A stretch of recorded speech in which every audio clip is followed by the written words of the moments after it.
కాంగ్రెస్ వచ్చింది, రైతు మళ్ళా 10 ఏళ్ల కింద వాళ్ళ పరిస్థితి వచ్చింది. ఈ ఆర్థిక శాఖ మంత్రి బట్టి విక్రమార్క సొంత నియోగవర్గంలోనే ఒక రైతు వీడియో చేస్తూ ఆత్మహత్య చేసుకుని పురుగుల మంది దాగిండండి. ప్రశ్నించే జర్నలిస్ట్ గొంతులను కూడా నొక్కేసిన సందర్భం మనకు కనిపించింది సోషల్ మీడియా.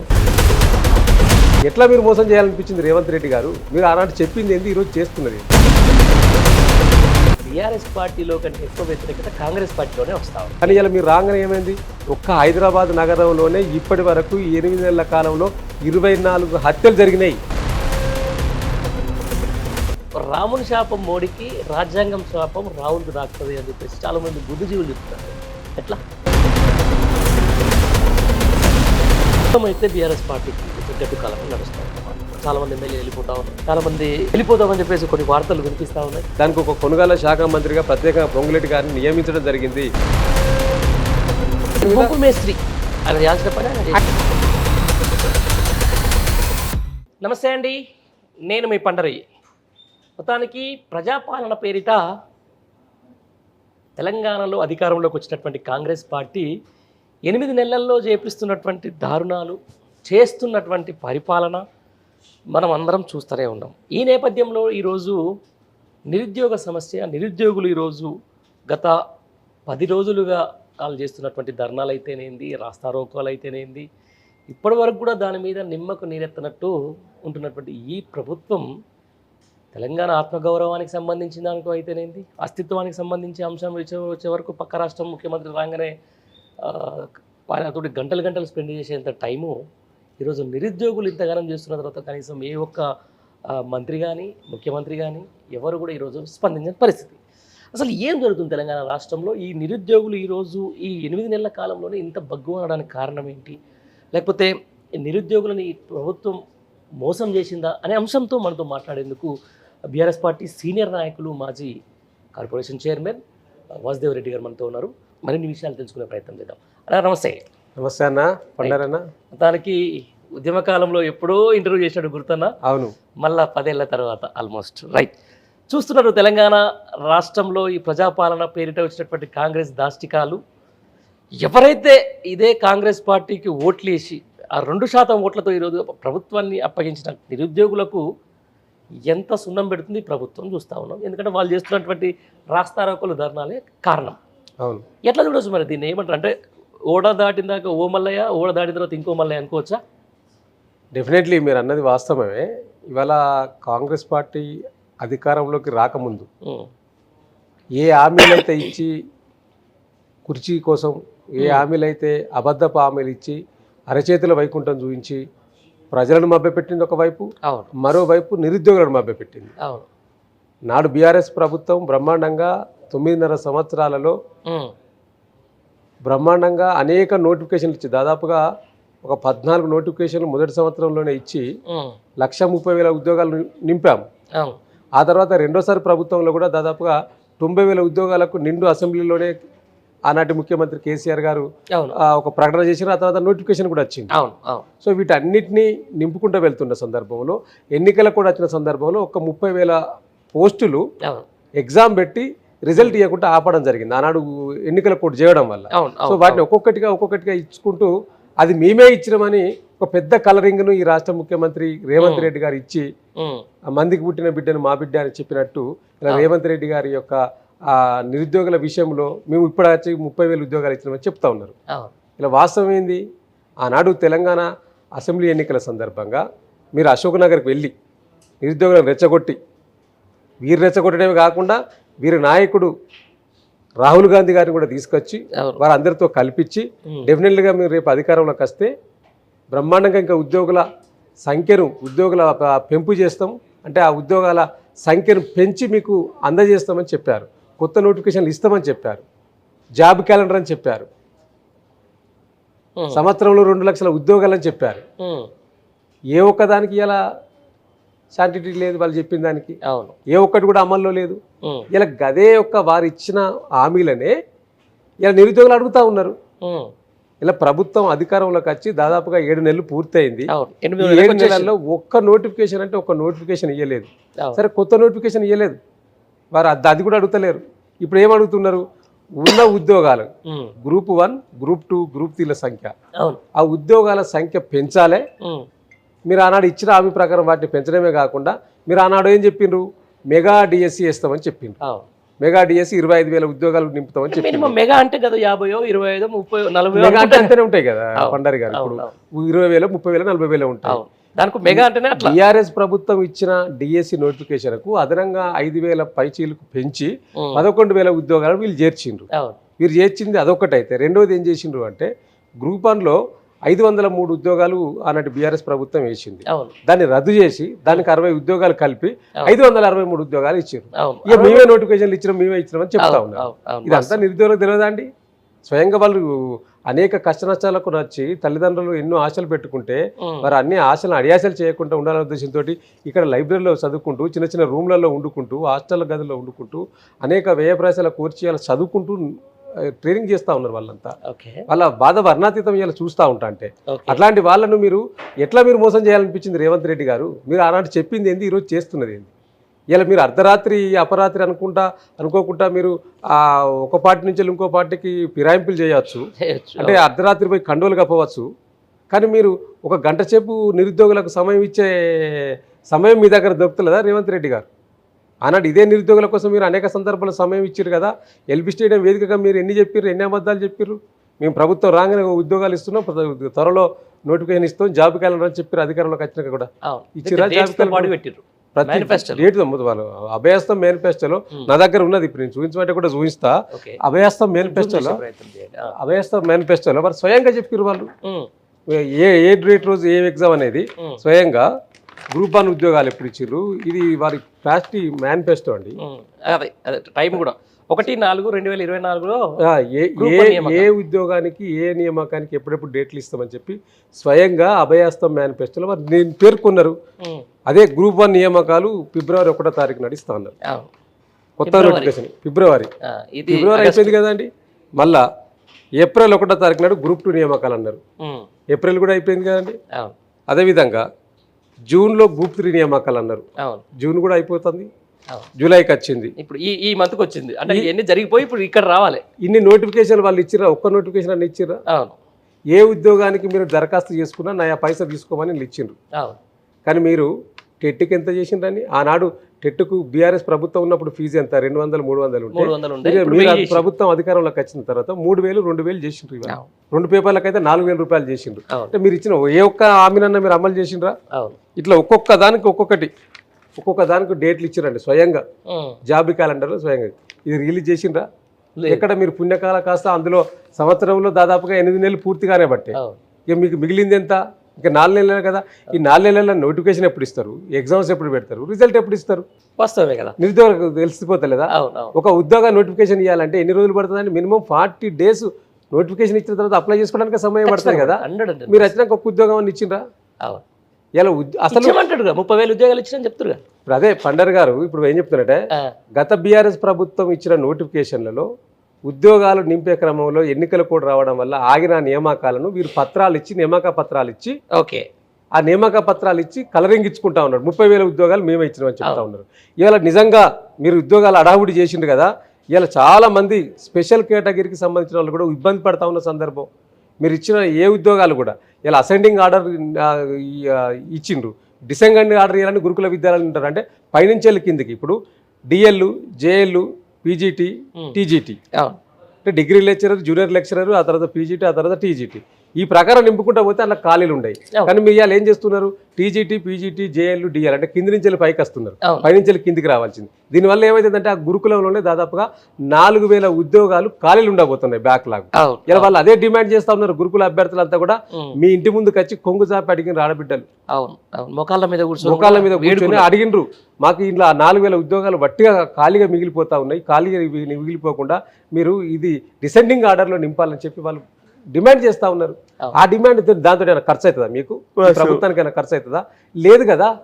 అంటే ఈ ప్రభుత్వం అసలు నిమ్మకు నీరెత్తినట్టు నిరుద్యోగ సమస్యలు పట్టవు, రైతుల సమస్యలు పట్టవు, ఆటో కార్మికుల సమస్యలు పట్టవు, వీవర్స్ సమస్యలు పట్టవు. అంటే ఈ రాష్ట్రంలో అసలు పాలన ఉన్నదా అనేది కనిపిస్తా ఉన్నది. పాలన మొత్తం పడికేసింది.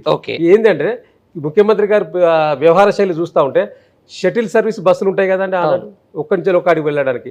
అట్లనే ముఖ్యమంత్రి గారి పరిపాలన కూడా ఎట్లా ఉన్నదంటే నిత్యం Hyderabad to Delhi, Delhi to Hyderabad, shuttle service బస్సులు లెక్క, షటిల్ సర్వీస్ బస్సులు లెక్క అప్ అండ్ డౌన్ ముఖ్యమంత్రి ఇక్కడ ఉన్నాడు.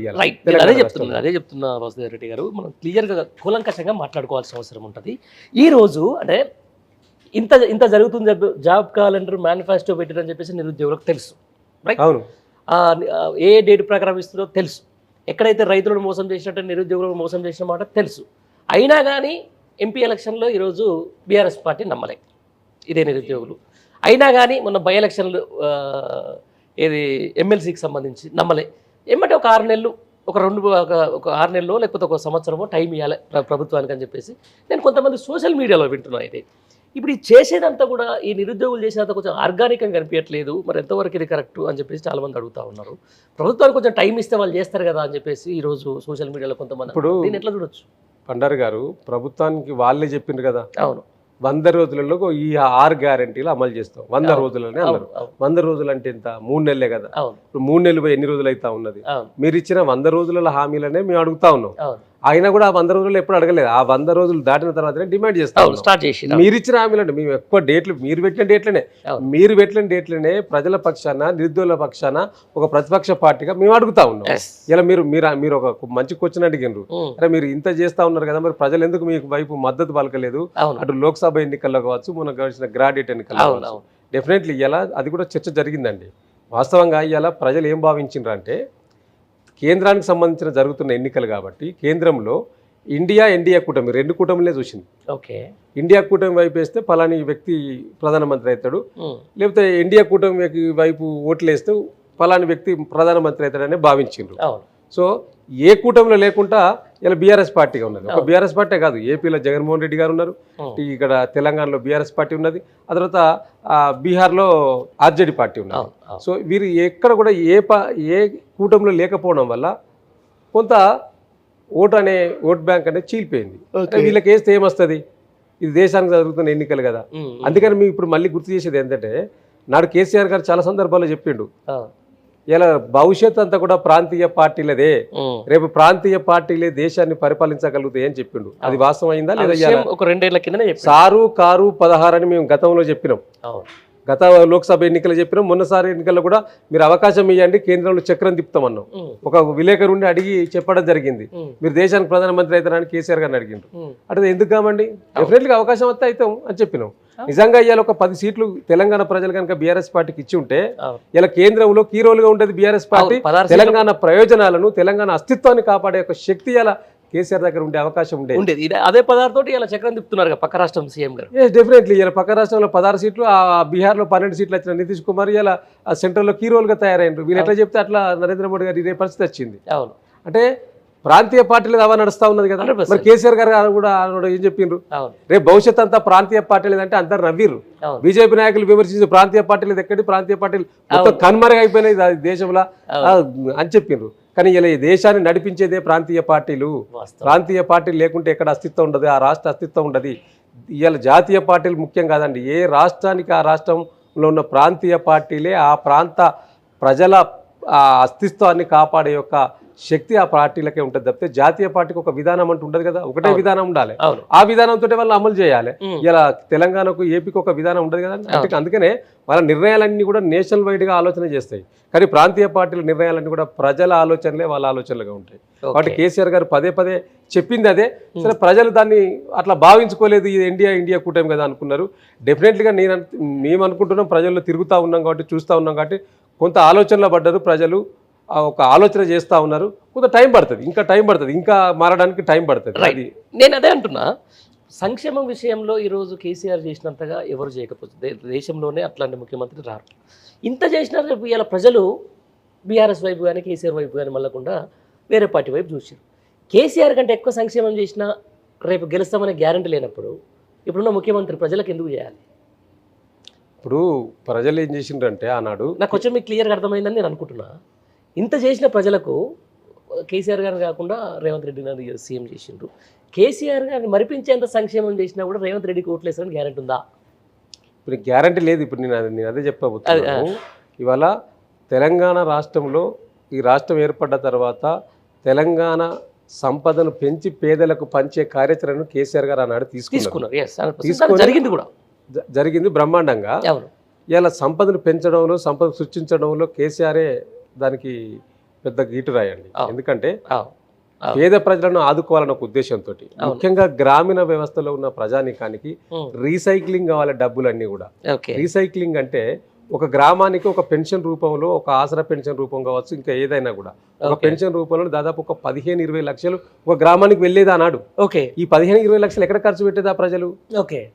అయితే ఆ విలేజ్లో ఉన్న కిరాణా షాపుల మీద, లేకపోతే షాపింగ్ పోతే పట్టణానికి పోయి షాపింగ్ పెట్టడమో, షాపింగ్ చేయడమో, దాని ద్వారా మళ్ళీ పన్నులు కట్టేది కదా ప్రభుత్వానికి. అంటే రీసైక్లింగ్ వ్యవస్థను ఆనాడు కేసీఆర్ గారు ఆలోచన చేసి వారి యొక్క పెన్షన్ పెంచే విధానాన్ని కూడా కార్యాచరణ తీసుకున్నాడు. సో ఇలా అందరికంటే ఎక్కువగా పెన్షన్ ఇచ్చింది ఆనాడు కేసీఆర్ గారు. కానీ మళ్ళీ అసెంబ్లీ ఎన్నికలు రాగానే రేవంత్ రెడ్డి గారు పదవి మీద ఆశతోటి ఇష్టం వచ్చిన హామీలు ఇచ్చిండ్రు. దాదాపుగా 420 హామీలను ఆనాటి కాంగ్రెస్ ప్రభుత్వం ఇవ్వడం వల్ల మనిషి ఆశాజీవి అండి, అది ఎవరైనా మనిషి ఆశాజీవి. కాబట్టి అరే కేసీఆర్ గారు 2000 పెన్షన్ ఇస్తున్నాడు, ఈయన 4000 పెన్షన్ ఇస్తున్నాడు, ఎక్కడిది ఇయ్యలేదు అంటే నేనేమంటున్నా, అదే మభ్యపెట్టినాడే. ఇప్పుడు వీళ్ళు మభ్యపెట్టి 2000 పెన్షన్, అవ్వా నీకు ఎంత వస్తుంది 2000, ఇగో రేవంత్ రెడ్డి నీ బిడ్డ గెలవంగానే నీకు 4000 వస్తుందని చెప్పి ఈయన మీటింగ్ హాల్లో చెప్పిండు, అనేక సందర్భాలు చెప్పిండు. తాత నీ పెన్షన్ వస్తుంది, నేను రాగానే 4000 ఇస్తామని చెప్పిండు. ఇచ్చిండా అంటే ఇయ్యలేదు. ఇప్పుడు వాళ్ళు ఆలోచిస్తా ఉన్నారు. అదే ఇప్పుడు చర్చ జరుగుతూ ఉన్నది గ్రామాల్లో చర్చ జరుగుతూ ఉన్నది. అంటే వీళ్ళు ఏంది అంటే ప్రజానీకం అంతా కూడా, ప్రజలంతా కూడా కేసీఆర్ గారికి ఇచ్చిన హామీల కంటే ఎక్కువ ఇస్తారు కదా, లేకపోతే ఒకసారి ఈయనకి ఇచ్చే అవకాశం ఇచ్చి చూద్దాం, మాకు ఇన్ని డబ్బులు వస్తాయి అంటుండ్రు కదా, ఇవ్వకపోతాడా చూద్దాం అనే ఉద్దేశంతో ఆశపడి ప్రజలు ఈ ప్రభుత్వం ఏమన్నా మాకు ఇచ్చిన హామీలను నెరవేరుస్తుందని ఒక ఆలోచన కొద్దీ ఓట్లు వేసిన తప్పితే ఈ రేవంత్ రెడ్డి మీద ఉన్న ప్రేమ కొద్దో లేకపోతే ఇంకేదో చేసిన సందర్భం కాదు. కాబట్టి అవన్నీ కూడా నిజం నిలకడగా తెలుస్తుంది అన్నట్టు. ఇలా ప్రజలకు కూడా వాస్తవాలు తెలుస్తూ ఉన్నాయి. కాలం గడుస్తున్న కొద్దీ రేవంత్ రెడ్డి గారు ఇచ్చిన హామీలన్నీ బుట్టదాఖలు అయితేనే వాళ్ళకి అర్థమవుతా ఉన్నది. రైట్. ఇప్పుడు మనం నిరుద్యోగుల గురించి పక్కన పెడితే ఇప్పుడు రైతుల గురించి మాట్లాడదాం. నిజంగా గత 10 సంవత్సరాలలో తెలంగాణలో అత్యంత ఎక్కువగా లాభపడ్డది, అత్యంత ఎక్కువగా లబ్ధి పొందింది, అత్యంత ఎక్కువగా సంక్షేమాన్ని అనుభవించింది రైతులు. వాళ్ళకు రావాల్సిన రైతు బంధు టైంకి వచ్చేది, వాళ్ళకు రావాల్సిన రైతు రుణమాఫీకి సంబంధించిన కొంచెం రుణమాఫీకి అనేది కొంచెం కాబట్టి రైతు బీమా అనేది కూడా వాళ్ళకి ఎక్కడ కూడా విత్తనాలకు సరిగా ఇబ్బంది కాలేదు, ఎరువులకు ఇబ్బంది కాలేదు. బట్ కాంగ్రెస్ వచ్చింది, రైతు మళ్ళా 10 ఏళ్ల కింద వెనుక వాళ్ళ పరిస్థితి వచ్చింది. ఇలా ఆత్మహత్యలు చేసుకుంటా ఉన్నారు. అవును, రోజుకు ఒక జిల్లా వార్తలు చూస్తున్నాం మనం. ఇది రకరకాల ఇష్యూలకు సంబంధించిన మళ్ళీ ఉరితాళ్ళు వేసుకుంటున్నారు. మీరు చెప్పిన దాంట్లో రైతు రుణమాఫీ కూడా ఒక 4000 కోట్లు మాత్రమే చేయలేదు అన్నాడు. ఎన్నికలకు కూడా వచ్చింది, తర్వాత చేస్తూ మళ్ళీ ప్రభుత్వం మనదే ఏర్పడుతుంది కదా. ఒక ఇచ్చిన ₹1,00,000 రుణమాఫీకి 4000 కోట్లు మాత్రమే పెండింగ్ లో ఉండే. మాక్సిమం రుణమాఫీ కూడా చేసినాం. రెండవది మీరు అన్నట్టు అసలు ఏ ప్రభుత్వం చేయనటువంటి రైతులకు కేసీఆర్ గారు ప్రభుత్వం చేసిందండి. కేసీఆర్ గారు అంటే రైతు బిడ్డ, కేసీఆర్ గారు అంటే రైతు అనే ఒక ఉద్దేశంతో వారు ఏమైనా రైతు కాబట్టి రైతులు ఇబ్బంది పడద్దని చెప్పి రైతుల కోసం అనేక స్కీములు తీసుకొచ్చిండు. అసలు రైతు బంధు ఎక్కడన్నా ఉందా అండి? దేశం మొత్తం కూడా తెలంగాణ వైపు చూసింది. మనం పెట్టిన తర్వాత దేశం నరేంద్ర మోడీ గారు ప్రధాన్ కిసాన్ సమ్మాన్ పేరు మీద ఇదే రైతు బంధు పెట్టి వాళ్ళు సంవత్సరానికి 2,000 ఇస్తా ఉన్నారు. అదేవిధంగా ఐక్యరాజ్య సమితి ప్రశంసలు పొందింది ఈ యొక్క రైతు బంధుకు సంబంధించిన స్కీమ్ తీసుకురావడం వల్ల. ఈ రైతు బంధును పశ్చిమ బెంగాల్ కాపీ కొట్టింది. ఇట్లా అనేక రాష్ట్రాలు మన వైపు చూసినాయి. రైతు బీమా, ఒక రైతు ఆత్మహత్య చేసుకుంటే ఎవరి పైరవి లేకుండా డైరెక్ట్ వారం రోజులలో అకౌంట్లో 5 లక్షల రూపాయలు పడే స్కీమ్ గతంలో ఎప్పుడైనా ఆలోచన ఇవాళ ఆనాడు రైతును రాజుగా చేయడానికి కేసీఆర్ కృషి చేసిండ్రు. ఇలా వ్యవసాయాన్ని పండుగ చేయడానికి కేసీఆర్ కృషి చేస్తే ఇలా రైతును మళ్ళీ పాత రోజుల్లో నెట్టివేసి ఆత్మహత్య వైపు నెట్టివేస్తున్నది ఇలా ఈ ప్రభుత్వం, కాంగ్రెస్ ప్రభుత్వం, ముఖ్యంగా రేవంత్ రెడ్డి గారి ప్రభుత్వం. ఇలా ఈ ప్రభుత్వం వచ్చిన తర్వాత ఎంతమంది రైతులు ఆత్మహత్య చేసుకున్నారు ఈ రాష్ట్రంలో? అన్నమో రామచంద్రాన్ని వాళ్ళకి సరిగా రైతు బంధు పడలేదు. ఇలా రుణమాఫీ అన్నాడు. మరి ఫస్ట్ చెప్పింది ఏంటి, మీరు రాగానే డిసెంబర్ 9 రుణమాఫీ చేస్తామన్నాడు. డిసెంబర్ 9 మళ్ళీ పార్లమెంట్ ఎన్నికల్లో మొక్కుబడిగా మళ్ళీ ఒకటి చెప్పిండు, ఆ 15 ఆగస్టు రోజు తప్పకుండా చేస్తా అని చెప్పి ఎక్కడికి పోతే అక్కడ దేవుని మీద ఒట్టేసుకున్నాడు ఈ రేవంత్ రెడ్డి గారు. ఇప్పుడు దానికి అమలు చేయడానికి అపోహసాలు అహోరాత్రులు ఇబ్బంది పడతా ఉన్నాడు. బడ్జెట్ లేదు, ఎక్కడ అప్పు తీసుకురావాలి, ఎక్కించలు తీసుకురావాలి. 31,000 కోట్ల రూపాయలు ఇవాళ రైతు రుణమాఫీ కోసం కావాలి. రైతు రుణమాఫీకి 31,000 కోట్లు కావాలి. రైతు బంధుకు 20,000 కోట్లు కావాలి. 7,500 కోట్లు గతంలో మనం ఇచ్చినాం. మనం అంటే బీఆర్ఎస్ ప్రభుత్వం ఇచ్చింది ఆనాడు ఎకరానికి ఒక పంటకు 5,000, 2 పంటలకు 10,000, అవును. అంటే సంవత్సరానికి 10,000 ఇచ్చింది. కానీ ఇలా సంవత్సరానికి 15,000 ఇస్తామని చెప్పిండ్రు. అంటే 7,500, అంటే 7,500 రూపాయలు ఇవ్వాలి ఎకరానికి వీళ్ళు. ఇది వీరిచ్చిన మేనిఫెస్టోలో ఇచ్చిన ప్రకారం హామీ ప్రకారం ఎకరానికి 15,000 రూపాయలు ఇవ్వాలి. ఎకరానికి 15,000 రూపాయలు ఇవ్వాలంటే ఒక రైతు బంధు కాదు, రైతు వ్యవసాయ కూలీలకు ఇస్తా అన్నాడు, పట్టదారు పాస్ పుస్తకం ఉన్న వాళ్ళకి ఇస్తా అన్నారు, కౌలుదారులకు 15,000 ఇస్తా అన్నాడు, వ్యవసాయ కూలీలకు కౌలుదారులకు 15,000 రూపాయలు, వాళ్ళకి 12,000, కూలీలకు 12,000 ఇస్తాడు. ఎక్కడి నుంచి ఇస్తాడు? ఎక్కడున్నది నీ పైసలు? ఇప్పటి వరకు కార్యాచరణ జరిగిందా? ఇలాగా ఈ జూలై వచ్చింది, అసలు వర్షాకాలానికి సంబంధించిన రైతు బంధు ఇప్పటికీ స్టార్ట్ కావాలి. ఇప్పటి వరకు స్టార్ట్ కావాలి. అసలు దాని మీద ఒక కమిటీ చేసిరు, ఉప కమిటీ చేసిరు, అసెంబ్లీలో చర్చ పెడతా ఉన్నారు. నువ్వు అసెంబ్లీలో చర్చ పెట్టి అదంతా ఆ ముగింపు దశకు వచ్చే వరకు సెప్టెంబర్, అక్టోబర్ వస్తుంది. నువ్వు ఎప్పుడు రైతు బంధు ఇస్తావు? రుణమాఫీ చేసే పరిస్థితి కనిపిస్తలేదు. దానికోసం ఇబ్బందులు పడుతున్నట్టు కనిపిస్తా ఉన్నది. ఇప్పుడు నిజంగా ప్రభుత్వం నుంచి ఎలాంటి అది రావట్లేదు. రైతు బంధు, రైతు భరోసా అని చెప్పిండ్రు. సరే, రైతు బంధే ఇచ్చుకుంటూ వస్తూ ఉన్నారు, ఒకటేసారి వేసింది కాబట్టి. నిజంగా రైతుల నుంచి ఆ వేదన, మాకు రైతు బంధు రాలేదే అయ్యో అని చెప్పేసి ఏమన్నా బాధ ఉందని అనుకుంటున్నారా? డెఫినెట్లీ ఉన్నదండి. ఇప్పుడు ఎవరు కూడా ప్రభుత్వంలో ఉన్నప్పుడు బయటపడరండి. అప్పుడు కూడా మేము కూడా ప్రభుత్వంలో ఉన్నప్పుడు రైతులు మన పక్షాన నిలబడ్డారు కదా, రైతులకు ఇన్ని చేసినాం కదా, ఏ ఒక్క రైతు కూడా మనకు వ్యతిరేకంగా మాట్లాడతలేడు కదా భావించినాం. కానీ తీరా డబ్బలు లెక్క పెట్టి చూసే వరకు వాళ్ళ యొక్క వ్యతిరేకతను ఎవరికి డబ్బలా లేస్తారు. ఇప్పుడు కూడా అంతే ఉన్నది. ఇప్పుడు కాంగ్రెస్ ప్రభుత్వం కొంతమంది మాత్రమే బయటకు చెప్తున్నా, అనేక మంది బయటకు చెప్పకుండా వాళ్ళే అనేక సందర్భాలలో మాట్లాడుకున్న సందర్భం ఉన్నది. ఇప్పటి వరకు రైతు బంధు రావట్లేదు, రైతు బీమా సరిగా రావట్లేదు. అదేవిధంగా ఇప్పుడు రైతు రుణమాఫీ అన్నాడు, రుణమాఫీ కోసం రైతులంతా ఎదురు చూస్తున్న సందర్భం కనిపిస్తూ ఉన్నది. సరే, అది ఎప్పుడైతుందో అనేది ఇక మనం ఎదురు చూడాలి. ముఖ్యంగా ఈ రాష్ట్రంలో రైతాంగం ఎందుకు ఆత్మహత్య చేసుకుంటారు అనేది ఆలోచన చేసినారా? ఇవాళ స్వయంగా ఈ ఆర్థిక శాఖ మంత్రి బట్టి విక్రమార్క సొంత నియోజకవర్గంలోనే ఒక రైతు వీడియో చేస్తూ ఆత్మహత్య చేసుకుని పురుగుల మంది దాగిండండి. ఇప్పటి వరకు ప్రభుత్వం సరైన న్యాయం చేయలేదు. నిన్న మా పార్టీ బృందం, బీఆర్ఎస్ పార్టీ బృందం కూడా వెళ్ళి వాళ్ళ కుటుంబానికి ధైర్యాన్ని నూరిపోయేది జరిగింది, కొంత ఆర్థికంగా కూడా సాయం చేయడం జరిగింది. అదే ఖమ్మం జిల్లాకు సంబంధించిన లైవ్ లో ఎవరైతే తాగి చనిపోయిన రైతు మీద కూడా ఇదే కాంగ్రెస్ పార్టీ ప్రెస్ మీట్ పెట్టి చెప్తా ఉంది. ఆయన బీఆర్ఎస్ పార్టీ కార్యకర్త, బీఆర్ఎస్ పార్టీ కార్యకర్త కావాలని చెప్పేసి బీఆర్ఎస్ పార్టీ నాయకులు ఆయనని ప్రోత్సహించి చంపేసారని చెప్పేసి డైరెక్ట్ ప్రెస్ మీట్ లో ఉన్నారండి. దాన్ని ఎట్లా చేస్తారు? బండారు గారు, బీఆర్ఎస్ పార్టీలో రైతులు ఉండరా? బీఆర్ఎస్ పార్టీ అంటే రైతులు ఉండకూడదా? ఏమో మరి వాళ్ళ ఉద్దేశం అట్లా ఉంటే సాఫ్ట్వేర్ ఎంప్లాయీస్ మాత్రమే ఉంటారా, లేకపోతే కూలీలే ఉంటారా? రైతులు ఏ పార్టీ అయినా ఉండవచ్చు. కాంగ్రెస్ పార్టీలో ఉంటారు, బీఆర్ఎస్ పార్టీలో ఉంటారు, బీజేపీ పార్టీలో ఉంటారు. రైతులు ఉండకూడదా? కేసీఆర్ గారు రైతు శ్రేయస్ రాజ్యాంగం తయారు చేసిండు కాబట్టి అనేక మంది రైతులు కేసీఆర్ గారికి బాసగా నిలిచిండ్రు.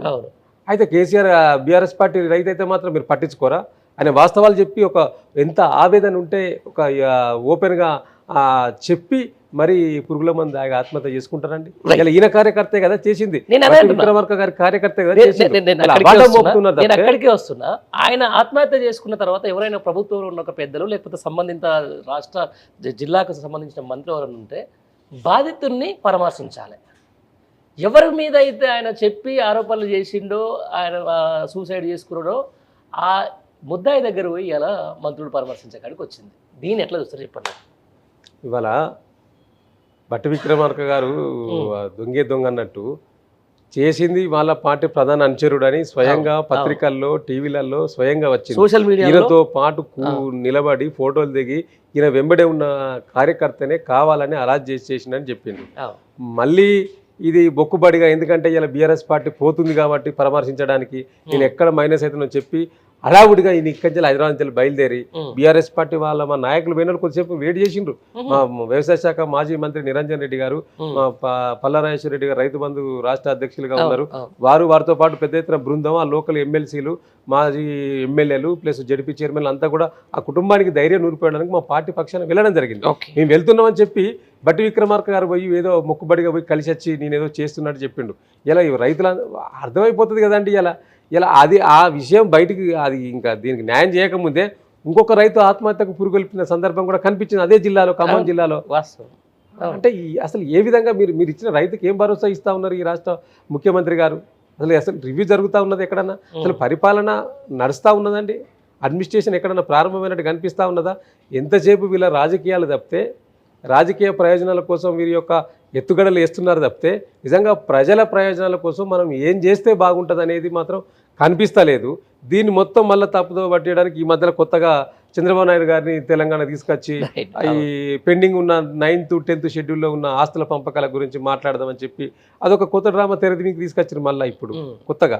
అంటే మొత్తం డైవర్ట్ పాలిటిక్స్లోనే ఈరోజు తెలంగాణ పరిపాలన సాగుతుంది. అది అందరూ సోషల్ మీడియా వేదికగా మనం చూస్తాం. రెండవది అంటే ఈ మనం చంద్రబాబు నాయుడు గారు తెలంగాణకు ఒక విభజన హామీల సమస్యల మీద మనం మాట్లాడదాం. దానికంటే ముందు నాకు కొన్ని అయ్యి ఉన్నాయి.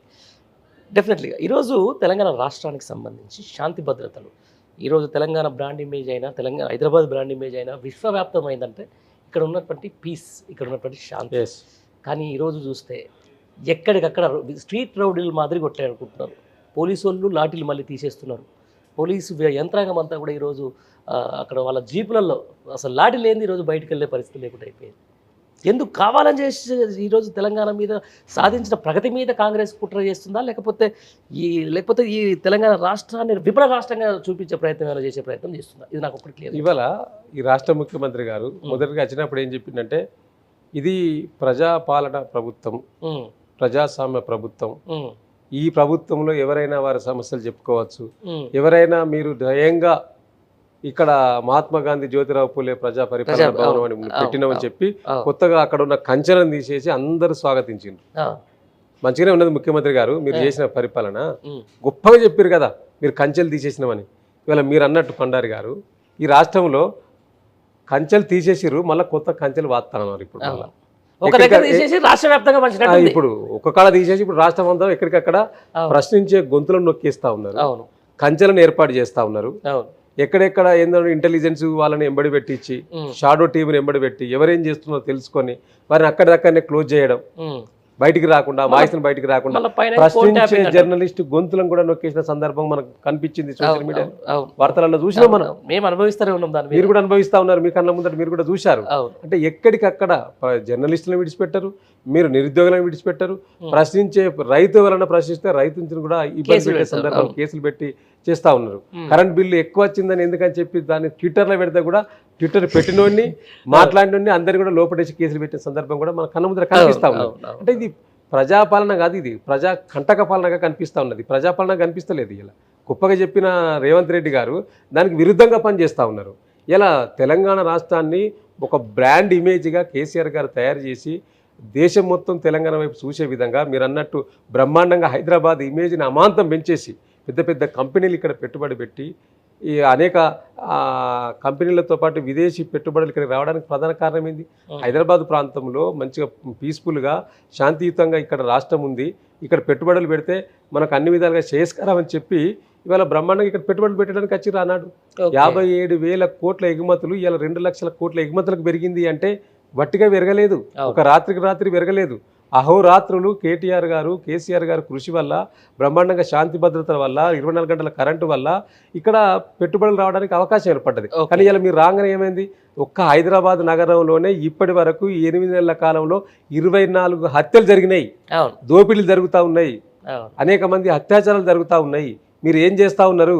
ఈ రాష్ట్రానికి ఒక హోంమంత్రి లేడు, విద్యా సంవత్సరం ప్రారంభమై నెల రోజులు అవుతా ఉన్నది, ఇప్పటి వరకు విద్యాశాఖ మంత్రి లేడు, విద్యా సంస్థల మీద రివ్యూ లేదు, అసలు పాఠశాలల పరిస్థితి బాగా ఇబ్బందిగా ఉన్నది. నిన్ననే మా మాజీ మంత్రి వాళ్ళ హరీష్ రావు గారు కూడా ముఖ్యమంత్రి గారికి లెటర్ రాయడం జరిగింది, ఇలా పాఠశాలకు సంబంధించి విద్యా వ్యవస్థను మొత్తం కూడా భ్రష్టు పట్టిస్తూ ఉన్నారని చెప్పి. మీరు విద్యా వ్యవస్థకు అసలు పటిష్టంగా చేయడానికి మీరు ఏం కార్యాచరణ తీసుకున్నారు? ఇలా ఆనాటి ప్రభుత్వం పెట్టిన సీఎం బ్రేక్ఫాస్ట్ కార్యక్రమాన్ని మీరు రద్దు చేసిండ్రు. అదేవిధంగా మన బడి మన ఊరు కార్యక్రమాన్ని తీసుకుంటే దాన్ని పడకేసిండ్రు, పక్క పడేసిండ్రు.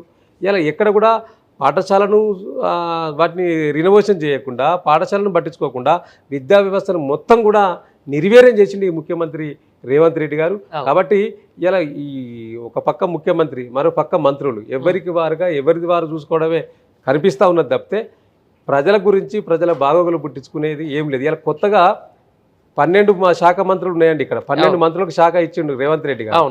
ఇప్పుడు కొత్తగా ఈ 12లలో అదనంగా ఒక మంత్రికి కొత్త శాఖ ఏర్పాటు చేసిండు, కొనుగోలు అమ్మకాల శాఖ ఇచ్చిండు. ఎవరు వాళ్ళు? పొంగులేటి శ్రీనివాసరెడ్డి గారికి కొనుగోళ్ల శాఖ అని కొత్తగా ఒకటి డిప్యూటీ చేయడం జరిగింది. వీరేం చేయాలి?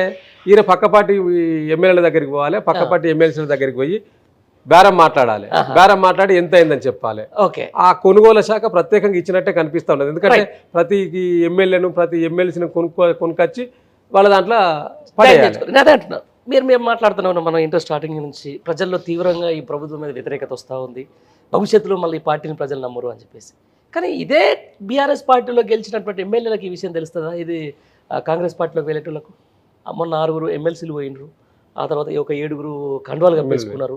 వాళ్ళకి తెలియదా ప్రజా వ్యతిరేకత ఉంది, మన రేపు పొద్దున ఈ పార్టీలో ఉండే కాంగ్రెస్లో ఉండి కూడా మనం పెద్ద చేసేది ఏం లేదు, మేము మనం గెలవమని చెప్పేసి వాళ్ళ ఆ మాత్రం కూడా సర్వే చేయకుండా వెళ్ళిపోయారా? ఇప్పుడు వాళ్ళు గెలిచిన వాళ్ళు అయితే పార్టీ మారాడండి, గెలవడం గురించి కాదు వాళ్ళకి కావాల్సింది. వాళ్ళకి తాత్కాలికంగా వాళ్ళ ప్రయోజనాలు నెరవేరాలి, తాత్కాలిక ప్రయోజనాలు నెరవేరాలి. ఓకే, వారికి కావాల్సిన సంబంధించిన ఏర్పాట్లు చేయాలి. వారికి ఏం కావాలి, ఫైనాన్షియల్ ఇబ్బంది ప్రతి ఒక్కరికి ఉండవచ్చు, లేకపోవచ్చు. ఎవరికి ఇప్పుడు పోచారం శ్రీనివాస్ రెడ్డికి డెఫినెట్గా కదా. ఇప్పుడు పదవుల ఆశ ఉన్న వాళ్ళు కొంతమంది ఉండరు, సరే అండి, డబ్బుల ఆశ వాళ్ళు ఉన్నారు కొంతమంది. పదవి ఆశ అంటేనే ప్రామాణికమే అనుకుంటే పోచారం శ్రీనివాస్ రెడ్డి గారికి ఇంకంత స్పీకర్ పదవి కంటే ఇంకంతకంటే పెద్ద పదవి ఏమి ఇస్తారు? ఇప్పుడు చాలా సందర్భాలలో వారే చెప్పిండ్రు, పోచారం శ్రీనివాస్ రెడ్డి గారు, నేను చివరి దాకా నా శ్వాస వరకు మీతోటే ఉంటాం సార్, ఇలాంటి గొప్ప నాయకులు లేడని కేసీఆర్ గారు ఈ పోచారం శ్రీనివాస్ రెడ్డి గారే. ఈయన ఆ ఏజ్కి చేయవలసిన పని కాదు, కానీ ఆ ఏజ్కి తగ్గట్టు చేయకుండా, ఏజ్కి సంబంధం లేకుండా ఇలా పార్టీ మారడం అంటే అంతకంటే నీ సిగ్గు ఇంకేముంటుందండి? అసలు సిగ్గుండాలే పోచారం శ్రీనివాస్ రెడ్డి గారికి కొద్దిగానన్నా. నీకేం తక్కువ చేసిండు? మొదటిసారి ప్రభుత్వంలో వ్యవసాయ శాఖ మంత్రి చేసిండు, ఆ తర్వాత రెండోసారి ప్రభుత్వంలో శాసనసభ స్పీకర్ చేసి నేను గొప్పగా పక్కపట్టి కూర్చుని పెట్టుకుని నేను కీర్తించిండు కేసీఆర్ గారు. ఇంకేం తక్కువ చేసిండు నీకు? నీకు సిగ్గున్నదా కొద్దిగానన్నా? అంటే పోయేవారికి ఎవరికి కూడా సిగ్గు మానం లజ్జ ఎవరికి లేదండి, ఎమ్మెల్యేలకు ఎవరికి కూడా. వారికి కొద్దిగానన్నా ఈ కేసీఆర్ గారి నాయకత్వంలో బ్రహ్మాండంగా మనం పనిచేసినాం ఒక 5 సార్లు. గతంలో మీరు చూసిన కదా పండారు గారు, కాంగ్రెస్కి ఎంతమంది ఎమ్మెల్యేలు మిగిలిండ్రు? 5 ఎమ్మెల్యేలు మిగిలిండ్రు. అసలు కాంగ్రెస్ పార్టీ ఎక్కడ ఉన్నదా? జడ్పీ చైర్మన్లు బీఆర్ఎస్ గెలిచింది, జడ్పీటీసీలు చైర్మన్ బీఆర్ఎస్ గెలిచింది, మున్సిపల్ చైర్మన్లు, మున్సిపల్ కార్పొరేషన్లు, మొత్తం సర్పంచ్ల కాంచెలు బీఆర్ఎస్ గెలిచింది. కాంగ్రెస్ ఎక్కర్లేదు, మరి అధికారంలోకి రాలేదా? ఏం పోయిందని, ఏం పోయే కాలం వచ్చిందని పోతున్నారు? ఒక 5 సంవత్సరాలు ఉండలేరా? ప్రజల పక్షాల పోరాటం చేయలేరా? ఎందుకు అంటే పదవే పరమావదా? పదవి లేకుండా చచ్చిపోతారా? అంటే ప్రజలు ఇప్పుడు ఈసరించుకుంటున్న కింద, అరే ఇదేంటంటే అప్పుడు గట్టే చేసి ఇప్పుడు మేమే అప్పుడు కొంత చేసి ఇబ్బందికి పడ్డాము. మళ్ళీ 100% స్టార్ట్ అయింది. ఇప్పుడు మేము 88 మంది ఎమ్మెల్యేలు గెలిచినాక 12 మందిని తీసుకున్న సందర్భం వచ్చింది. ఆ 12 మంది 12 మంది ఓడిపోయారు, ఒకరు గెలరు వాస్తవం. ఇప్పుడు వీళ్ళు గెలుతారని కూడా వాళ్ళకి కూడా తెలియదు. వాళ్ళకి కావాల్సింది ఏంటంటే డబ్బు. ఇలా అంగట్లో సరుకు లెక్క ఎమ్మెల్యేలను ఎమ్మెల్సీలను ఈ రాష్ట్ర ప్రభుత్వం కొంటా ఉన్నది, బేరమాడుతా ఉన్నది. దానికి ఒక కొనుగోలు శాఖ మంత్రిగా ప్రత్యేకంగా పొంగులేటి గారిని నియమించడం జరిగింది. అందుకనే కాబట్టి పొంగులేటిను శ్రీధర్ బాబుని ఇద్దరినే అంటే అధికారికంగా ఏదైనా అనౌన్స్మెంట్ చేయాలంటే ఇద్దరే చేయాలని చెప్పింది, ఇంకెవరికి ఇయ్యలే. ఇంకెవరు మంత్రులు కాదు, దృష్టిలో ఏది ఈ రాష్ట్ర ప్రభుత్వం నుంచి ఏది చెప్పాలన్నా వాళ్ళిద్దరే చెప్పాలి. మిగతా వాళ్ళు మంత్రులు చేస్తలేడు. ఒకవేళ వేరే మంత్రులకు సంబంధించిన శాఖల గురించి ఏ శాఖలైనా వీళ్ళే చెప్పాలని చెప్తున్నాడు కదా, ఆయన స్వయంగా చెప్పిండు కదా. ముఖ్యమంత్రి గారే ప్రెస్ మీట్లా రేవంత్ రెడ్డి గారు ఏం చెప్పిండంటే, ప్రభుత్వానికి సంబంధించిన ఏ ఒక్క స్టేట్మెంట్ ఇచ్చినా పొంగులేటి శ్రీనివాస్ రెడ్డి గారు, శ్రీధర్ బాబు గారు ఇద్దరే మాట్లాడతారు, మిగతా ఉత్తమ్ కుమార్ రెడ్డి గారి శాఖలో ఉంటుంది, రివ్యూ జరుగుతుంది, చెప్పాలి. రివ్యూ వరకే, బయటకే చెప్పొద్దు, బయటికి చెప్పొద్దు, బయటికి వీళ్ళే చెప్పాలి. ఇప్పుడు అందుకే వీళ్ళంతా ఇప్పుడు డమ్మీ అభ్యర్థులు అన్నట్టు. అసలు మంత్రులు ఇద్దరే ఆయనకు, ఆయనకు ఇద్దరలే ఆయనకు. ఎందుకంటే ఇప్పుడు పొంగులేటి శ్రీనివాస్ రెడ్డి గారు బాగా పెద్ద కాంట్రాక్టర్. ఓకే, ఆయన ఫస్ట్ మన కేసీఆర్ గారు ఆనాడు ఎన్నికల సమయంలో 7,500 కోట్ల రూపాయలు రైతు బంధు రెడీ పెడితే అది ఇవ్వకుండా ఆపిచ్చిర్రు. ఆపించిన తర్వాత గవర్నమెంట్ వచ్చినాక ఏం చేసిరండి, ఆ 7,500 కోట్లను 3,500 కోట్లు రాఘవ కన్స్ట్రక్షన్ కి మార్చిర్రు. రాఘవ కన్స్ట్రక్షన్ ఎవరిది? పొంగులేటి శ్రీనివాస్ రెడ్డిదే కదా. ఇరిగేషన్ మొత్తం వర్క్లన్నీ వాళ్ళే కదా చేసేది. ఇది కాకుండా ఇంకా ఆయనకు బ్రహ్మాండంగా ఇంకా అనేక ఇరిగేషన్ వర్క్స్ ఇచ్చిర్రు. పర్సెంటేజ్లు ఇస్తాడు రేవంత్ రెడ్డి గారికి, డబ్బులు వస్తాయి. ఆయనే చెప్పిండు కదా, ఇది ఎవరో చెప్పడం కాదు, ఆయన ఏం చెప్పిండు, మేము ఒక్క నెల రోజులు మా నోరు కట్టుకుంటే రైతు రుణమాఫీ బట్టుకనే చేసిపోతాం, 2వ చేతితో ఇట్లా పడేస్తాం అన్నాడు. అంటే ఇప్పుడు మీరు నోరు కట్టుకుంటున్నట్ట, లేకపోతే అప్పులు ఎంత చేస్తారు? మరి ఇప్పుడు నోరు కట్టుకుంటే 2వ చేతితో పడేస్తా ఉన్నావు కదా రైతు రుణమాఫీ. మరి ఎందుకు ఇప్పుడు 2వ చేతితో పడేస్తాను? మళ్ళీ ఎందుకు అప్పులకు దేవురిస్తాను? అప్పులు చేసిందని ఈ ప్రభుత్వాన్ని బదనాయించిన ఈ రేవంత్ రెడ్డి గారు మళ్ళీ అప్పుల కోసం చేయండు. ఈ 8 నెలల కాలంలో దాదాపుగా 26,000 కోట్లు అప్పు చేసిండండి ఈ రేవంత్ రెడ్డి గారు. 8 నెలల కాలకే నువ్వు 26,000 కోట్లు అప్పు చేస్తే, గత ప్రభుత్వంలో 7 లక్షల కోట్లు చేసి దానికన్నా వడ్డీ కడుతుండేమో తెచ్చి మళ్ళీ అప్పు తెచ్చి, నువ్వు వడ్డీ కట్టే తక్కువ ఇక నువ్వు ప్రతి స్కీమ్ అప్పుల మీదకి వెళ్ళి తెస్తావు. నువ్వు అసలు ఆదాయాన్ని ఎక్కడ పెంచే మార్గం చూసినావు? నువ్వు అసలు అడ్మినిస్ట్రేషన్ నడుస్తున్నదా? నువ్వు ఒక్కరోజన్నా ఆదాయం పెంచే మార్గం గురించి ఏం ఆలోచన చేసినావు? నువ్వు ప్రతి దాంట్లో పర్సెంటేజ్ అడుగుతున్నావు. ఇది హైదరాబాద్లో కన్స్ట్రక్షన్లో మీరు ఇప్పుడు ఈ హైటెక్ సిటీ గచ్చిబౌలి ఏరియాలో చూడండి, ఏ కన్స్ట్రక్షన్ కొత్తగా మొదలు పెడతలేరు. ఎక్కడ కన్స్ట్రక్షన్ మొదలు పెట్టాలన్నా బిల్డర్ దగ్గర నుంచి వెళ్ళి 25% వాళ్ళ వాటా ఇవ్వాల్సిందే రేవంత్ రెడ్డి గారికి. ఆర్ ట్యాక్స్, ట్రిపుల్ ట్యాక్స్, ఇటు రేవంత్ రెడ్డి ట్యాక్స్ ఉన్నది, అటు బట్టి విక్రమార్క ట్యాక్స్ ఉన్నది, అటు ఉత్తమ్ కుమార్ రెడ్డి ట్యాక్స్ ఉన్నది. బ్రూ ట్యాక్స్ అంటారు మొత్తం. బ్రూ ట్యాక్స్ మొత్తం ఇప్పుడు బ్రూ ట్యాక్స్ ఇలా రాష్ట్రంలో అమలు అవుతా ఉన్నది. ఎవరికి బదులు వారు ట్యాక్సులు వసూలు చేస్తూ ఉన్నారు. ఆయన ఇరిగేషన్ శాఖలో ఉన్నాడు, ఈయన మన ఆర్థిక శాఖ మంత్రి బిల్లులు వసూలు చేయడంలో ఉన్నాడు. రేవంత్ రెడ్డి గారు మొత్తం రాష్ట్రంలో జరుగుతున్న వాటన్నిటి మీద కన్స్ట్రక్షన్ మీద ఆయన చెప్పింది కదా గుంపు మేస్త్రి అని. ఒక ప్రత్యేక టీవీ ఛానల్లో మీరు అనుభవం లేదు కదా, రాష్ట్రానికి ముఖ్యమంత్రి అయితే ఏం చేస్తాడంటే, ఏం చేస్తామంటే ఒక బిల్డింగ్ కట్టాలంటే మేస్త్రి చేస్తాడా, ఆ కూలీలను పెట్టుకొని చేస్తాడు అన్నట్టు. నేను కూడా ఒక మేస్త్రి లెక్క ఉంటా, నా కింద ఐఏఎస్ ఐపీఎస్ ఆఫీసర్లు ఉంటారంటే ఇంత హీనంగా మాట్లాడుతానంటే రాష్ట్ర ముఖ్యమంత్రి. అసలు నీకు అది పరిపాలించే అర్హత ఉన్నదా రేవంత్ రెడ్డి గారు? నువ్వు అన్ని కొనుకొచ్చుకునే నీకేం తెలుస్తుంది? నువ్వు ఒక్కరోజు మంత్రి చేయలేదు, అనుభవం లేదు. అనుభవం లేని పాలన ఏ విధంగా ఉంటుందో ఇలా రేవంత్ రెడ్డి గారిని చూస్తే తెలుస్తా ఉన్నది. ఈ రాష్ట్రం అధోగతి పాలవుతున్నది 8 నెలల కాలంలోనే. ఇంకా దాదాపుగా 4 నెలల కాలం ఉన్నది. ఇంకా ఈ 4 సంవత్సరాల నీ కాలంలో ఉంటుందని కూడా గ్యారంటీ కనిపిస్తలేదు. రైట్. ఈ పార్టీ ఫిరాయింపులకు సంబంధించిన దాంట్లో బీఆర్ఎస్ పార్టీలో కంటే ఎక్కువ వ్యతిరేకత కాంగ్రెస్ పార్టీలోనే వస్తూ ఉంది. డైరెక్ట్ ఒక సీనియర్ నాయకులు తెలంగాణ ఇంత బీఆర్ఎస్ ఊపులో ఉన్నా కూడా ఇంత ఎమ్మెల్సీ గెలిచినటువంటి జీవన్ రెడ్డి గారికి ఘోరమైన అవమానం. ఆయన డైరెక్ట్ ఒక మాట చెప్పిండు, అది చాలామంది జనాలు మర్చిపోయారు. ఆయన పంచన్యాయ సూత్రం అని చెప్పేసి ఇదే రాహుల్ గాంధీ ఎవరైతే పార్టీలోకి వచ్చినప్పుడు వాళ్ళు వస్తారో వాళ్ళని ఖచ్చితంగా రాజీనామా చేసిన తర్వాతనే తీసుకురావాలని చెప్పేసి ఒక చట్టం తీసుకొస్తామని చెప్పిన మాట వాస్తవం. అంటే ఈరోజు అందరినీ కూడా మీరు అన్నట్టు ఎమ్మెల్యే కొనుగోలుకు ఒక కొనుగోలు శాఖ మంత్రి పెట్టినట్టుగా అని చెప్తా ఉన్నారు. దీంట్లో ఒక పని సీనియర్గా చేసినటువంటి కేకే గారు రాజీనామా చేశారు. మరి వీళ్ళు ఎందుకు రాజీనామా చేయట్లేదు? ఒకటి పండర్ గారు, నువ్వు కాంగ్రెస్లో 2 వర్గాలైనాయి. ఒకటి కాంగ్రెస్ అంటేనే వర్గం కదండి. ఒకటి ఒరిజినల్ కాంగ్రెస్, 2 డూప్లికేట్ కాంగ్రెస్, ఓసీడీసీ. గతంలో అసలు తెలంగాణ, బంగారు తెలంగాణ టైప్లో ఇప్పుడు కాంగ్రెస్ లో కూడా 2 వర్గాలైనాయి. ఒరిజినల్ కాంగ్రెస్ వాళ్ళు ఒక తీరుగా ఉన్నారు, ఈ డూప్లికేట్ కాంగ్రెస్ ఉన్నారు కదా డీసీ. డూప్లికేట్ కాంగ్రెస్ అంటే కొత్తగా వచ్చిన వాళ్ళు, రేవంత్ రెడ్డి తోటి వచ్చిన వాళ్ళు, వీళ్ళంతా డూప్లికేట్ కాంగ్రెస్. ఓసీడీసీ ఓసీడీసీ ఈ 2 గ్రూపులలో ఇవాళ ఓసీకి సంబంధించింది జీవన్ రెడ్డి గారు, ఒరిజినల్ కాంగ్రెస్ అన్నట్టు. ఆయనకి ఏదైనా ప్రభుత్వం ఉన్నా లేకున్నా ఆయన కాంగ్రెస్ నేతృత్వంలో చేయాలనే ఒక పట్టుదలతో ఉన్న నాయకుడు. వారి నియోజకవర్గంలో ఒక సీనియర్ నాయకుడు ప్రతిపక్షంలో ఉన్నప్పుడు కూడా ఆయన సొంతగా ఎమ్మెల్సీగా గెలిచిండు, ఎవరు సపోర్ట్ లేకున్నా కూడా. సో ఆయన కొట్లాడి గెలిచిన కాంగ్రెస్ను గెలిచి ఎమ్మెల్సీ అయిండు. ఆయన నియోజకవర్గంలో సంబంధం లేకుండా నువ్వు ఎమ్మెల్యేని చేర్చుకుంటుంది. అందుకనే మీ పార్టీ నాయకులే మాట్లాడుతూ ఉన్నారు. ఇలా బయటోడు ఎవరు చెప్పనవసరం లేదు. మేము విమర్శించడం కాదు, ఒక ప్రతిపక్ష నాయకులుగా మేము మాట్లాడడం కాదు, మీ పార్టీ నాయకులే స్వయంగా చెప్తా ఉన్నారు. మనమే తిలోదకాలు ఇస్తున్నాం, మనం చెప్పిన పార్టీ ఫిరాయింపులకు చట్ట వ్యతిరేకంగా చేయొద్దని చెప్పి ఒక ప్రత్యేకమైన క్లాస్ తీసుకొచ్చి మేనిఫెస్టోలో పెట్టిన మీరే ఇలా వాటినే తుంగలో దొక్కుతున్నారు. అదే కాకుండా రేవంత్ రెడ్డి గారు ఏం చెప్పారంటే అసెంబ్లీ ఎన్నికలప్పుడు, మీరు ఒక పార్టీ నుంచి ఇంకో పార్టీకి మారితే చెప్పు దెబ్బలు తినాలి, గుండుకిచ్చి గాడిద మీద ఊరేగించాలి, రాళ్లతో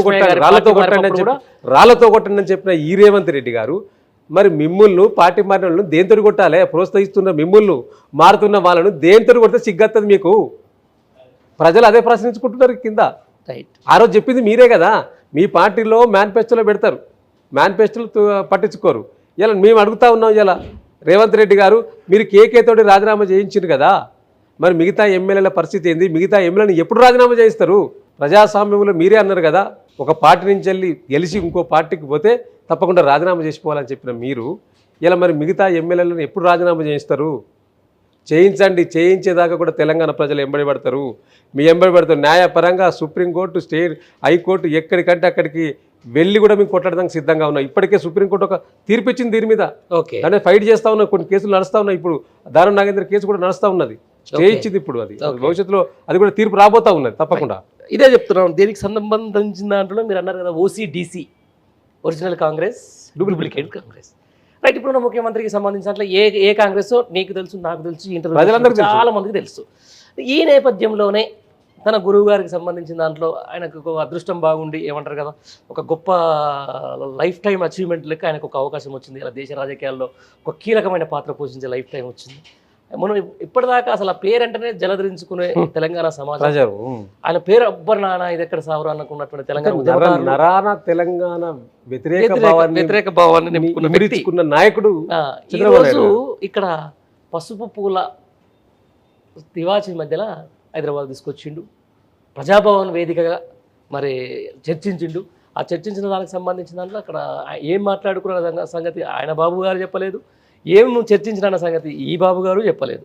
మధ్యలో వాళ్ళు ఏదో మాట్లాడేసుకున్నారు. గమ్మత్ ఏంటంటే పండర్ గారు మీరు చెప్పిన దానికి అదే మొత్తం నాకు క్వశ్చన్ కంప్లీట్ చేసుకో. ఏంటంటే ఈ ఓసీడీసీ దాంట్లో ఈ ఎన్ని రోజులు మనం ఈ కాంగ్రెస్లో ఉండలేము, నిజంగా అసలు కాంగ్రెస్ నేతలు ఎప్పుడు వచ్చినా కూడా నన్ను బయటకు పంపిస్తారు, మళ్ళీ గదే తెలుగుదేశం పార్టీని లేపుకున్న ప్రయత్నం చేసుకొని అక్కడి నుంచి ఆ పార్టీకి పోయేదామని ఏమైనా ప్రయత్నం చేస్తున్నాను అనుకోవచ్చా? డెఫినెట్గా వాళ్ళ యొక్క పరిణామాలు చూస్తే అట్నే కనిపిస్తూ ఉన్నాయి.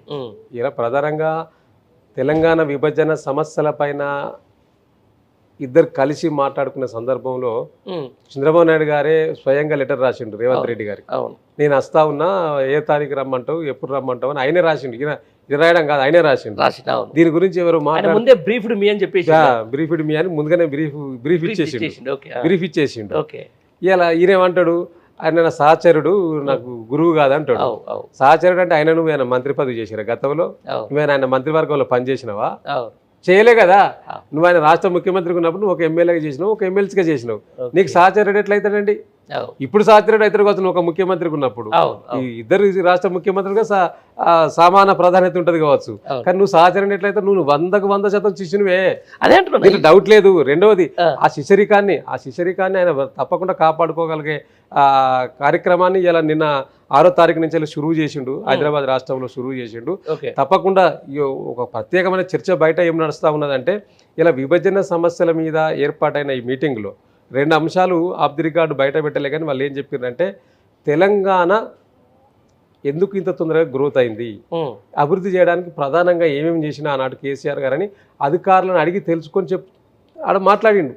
మీరు అధికారులను అడిగి చెప్పిండట ఎందుకు పర్ క్యాపిటల్ ఇన్కమ్ పెరిగింది.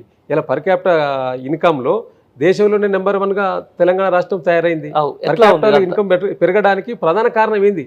ఈయన చేసింది కాదు కదా రేవంత్ రెడ్డి గారు. గత ప్రభుత్వం చేసిన ఆ నిర్వాహకం వల్లనే పర్ క్యాపిటల్ ఇన్కమ్ పెరిగింది. కానీ ఈ 4 నెలల కాలంలో, ఈ 7 నెలల కాలంలో ఏం చేసింది లేదు. సో పర్ క్యాపిటల్ ఇన్కమ్ గురించి మాట్లాడినట్టు ఆఫ్ ది రికార్డు ఈ రాష్ట్రంలో జరుగుతున్న అనేక అభివృద్ధి కార్యక్రమాలు లేదా హైదరాబాద్లో ఎక్కడెక్కడ డెవలప్మెంట్ అయిందా ఈయన కదా చెప్పింది ఆనాడు. ఒకప్పుడు ఆంధ్రలో భూమి అమ్ముకుంటే ఇక్కడ 4 ఎకరాలు వచ్చేది, అక్కడ 1 ఎకరం అమ్మితే. కానీ ఇలా హైదరాబాద్లో ఎకరా అమ్మితే ఇక్కడ ఆంధ్రలో 10 ఎకరాలు వచ్చేదని ఈయన చెప్పిన చంద్రబాబు నాయుడు గారు స్వయంగా చెప్పిండు. సో కాబట్టి ఆయన కన్నంతా హైదరాబాద్ మీద పడ్డది. ఆయన కన్నంతా హైదరాబాద్ మీద పడ్డది. ఎందుకంటే ఆంధ్ర నాయకుల ఆస్తులన్నీ కూడా హైదరాబాద్ మీద ఉన్నాయి, హైదరాబాద్లో దాచుకున్నారు. కాబట్టి హైదరాబాద్ పట్టు సాధించాలంటే ఇప్పుడు రేవంత్ రెడ్డి గారిని మళ్ళీ ఒక ప్రత్యేకంగా తయారు చేసుకుని రేపు భవిష్యత్తులో, ఎందుకంటే ఇప్పుడు కేంద్రంలో కూడా కీ రోల్గా ఉన్నాడు కాబట్టి, ఇలా మేము బీఆర్ఎస్ పార్టీగా తెలంగాణ ప్రజల తరఫున మేము అడిగిన ఏ ప్రశ్నను కూడా అక్కడ లేవనెత్తిన సందర్భం లేదు. ఆస్తుల పంపకాలు డెఫినెట్లీగా ఆ కమిటీ ఉంటుంది, కొత్తగా కమిటీలు వేసేది వీళ్ళు ఏం లేదు. గతంలో కూడా బీఆర్ఎస్ ప్రభుత్వ హయాంలో కూడా కమిటీలు ఏర్పడ్డాయి, కొంత ముందడుగు పడ్డది. కొంత ముందడుగు పడ్డప్పుడు అప్పుడు జగన్మోహన్ రెడ్డి గారు ఆ సెక్రటరీ మనకు అప్పచెప్పడం జరిగింది. ఆ సెక్రటరీలో నూతన సెక్రటరీ మనం కట్టుకున్నాం, వాళ్ళ సెక్రటరీ ప్లేస్ని ఇస్తా కూడా. సో ఇప్పుడు ఆ పాత కమిటీలు ఉన్నాయి, ఇప్పుడు వీళ్ళేదో సాధించినట్టు కొత్త కమిటీలు వేసారు. అది కాదు మీరు చేయాల్సింది.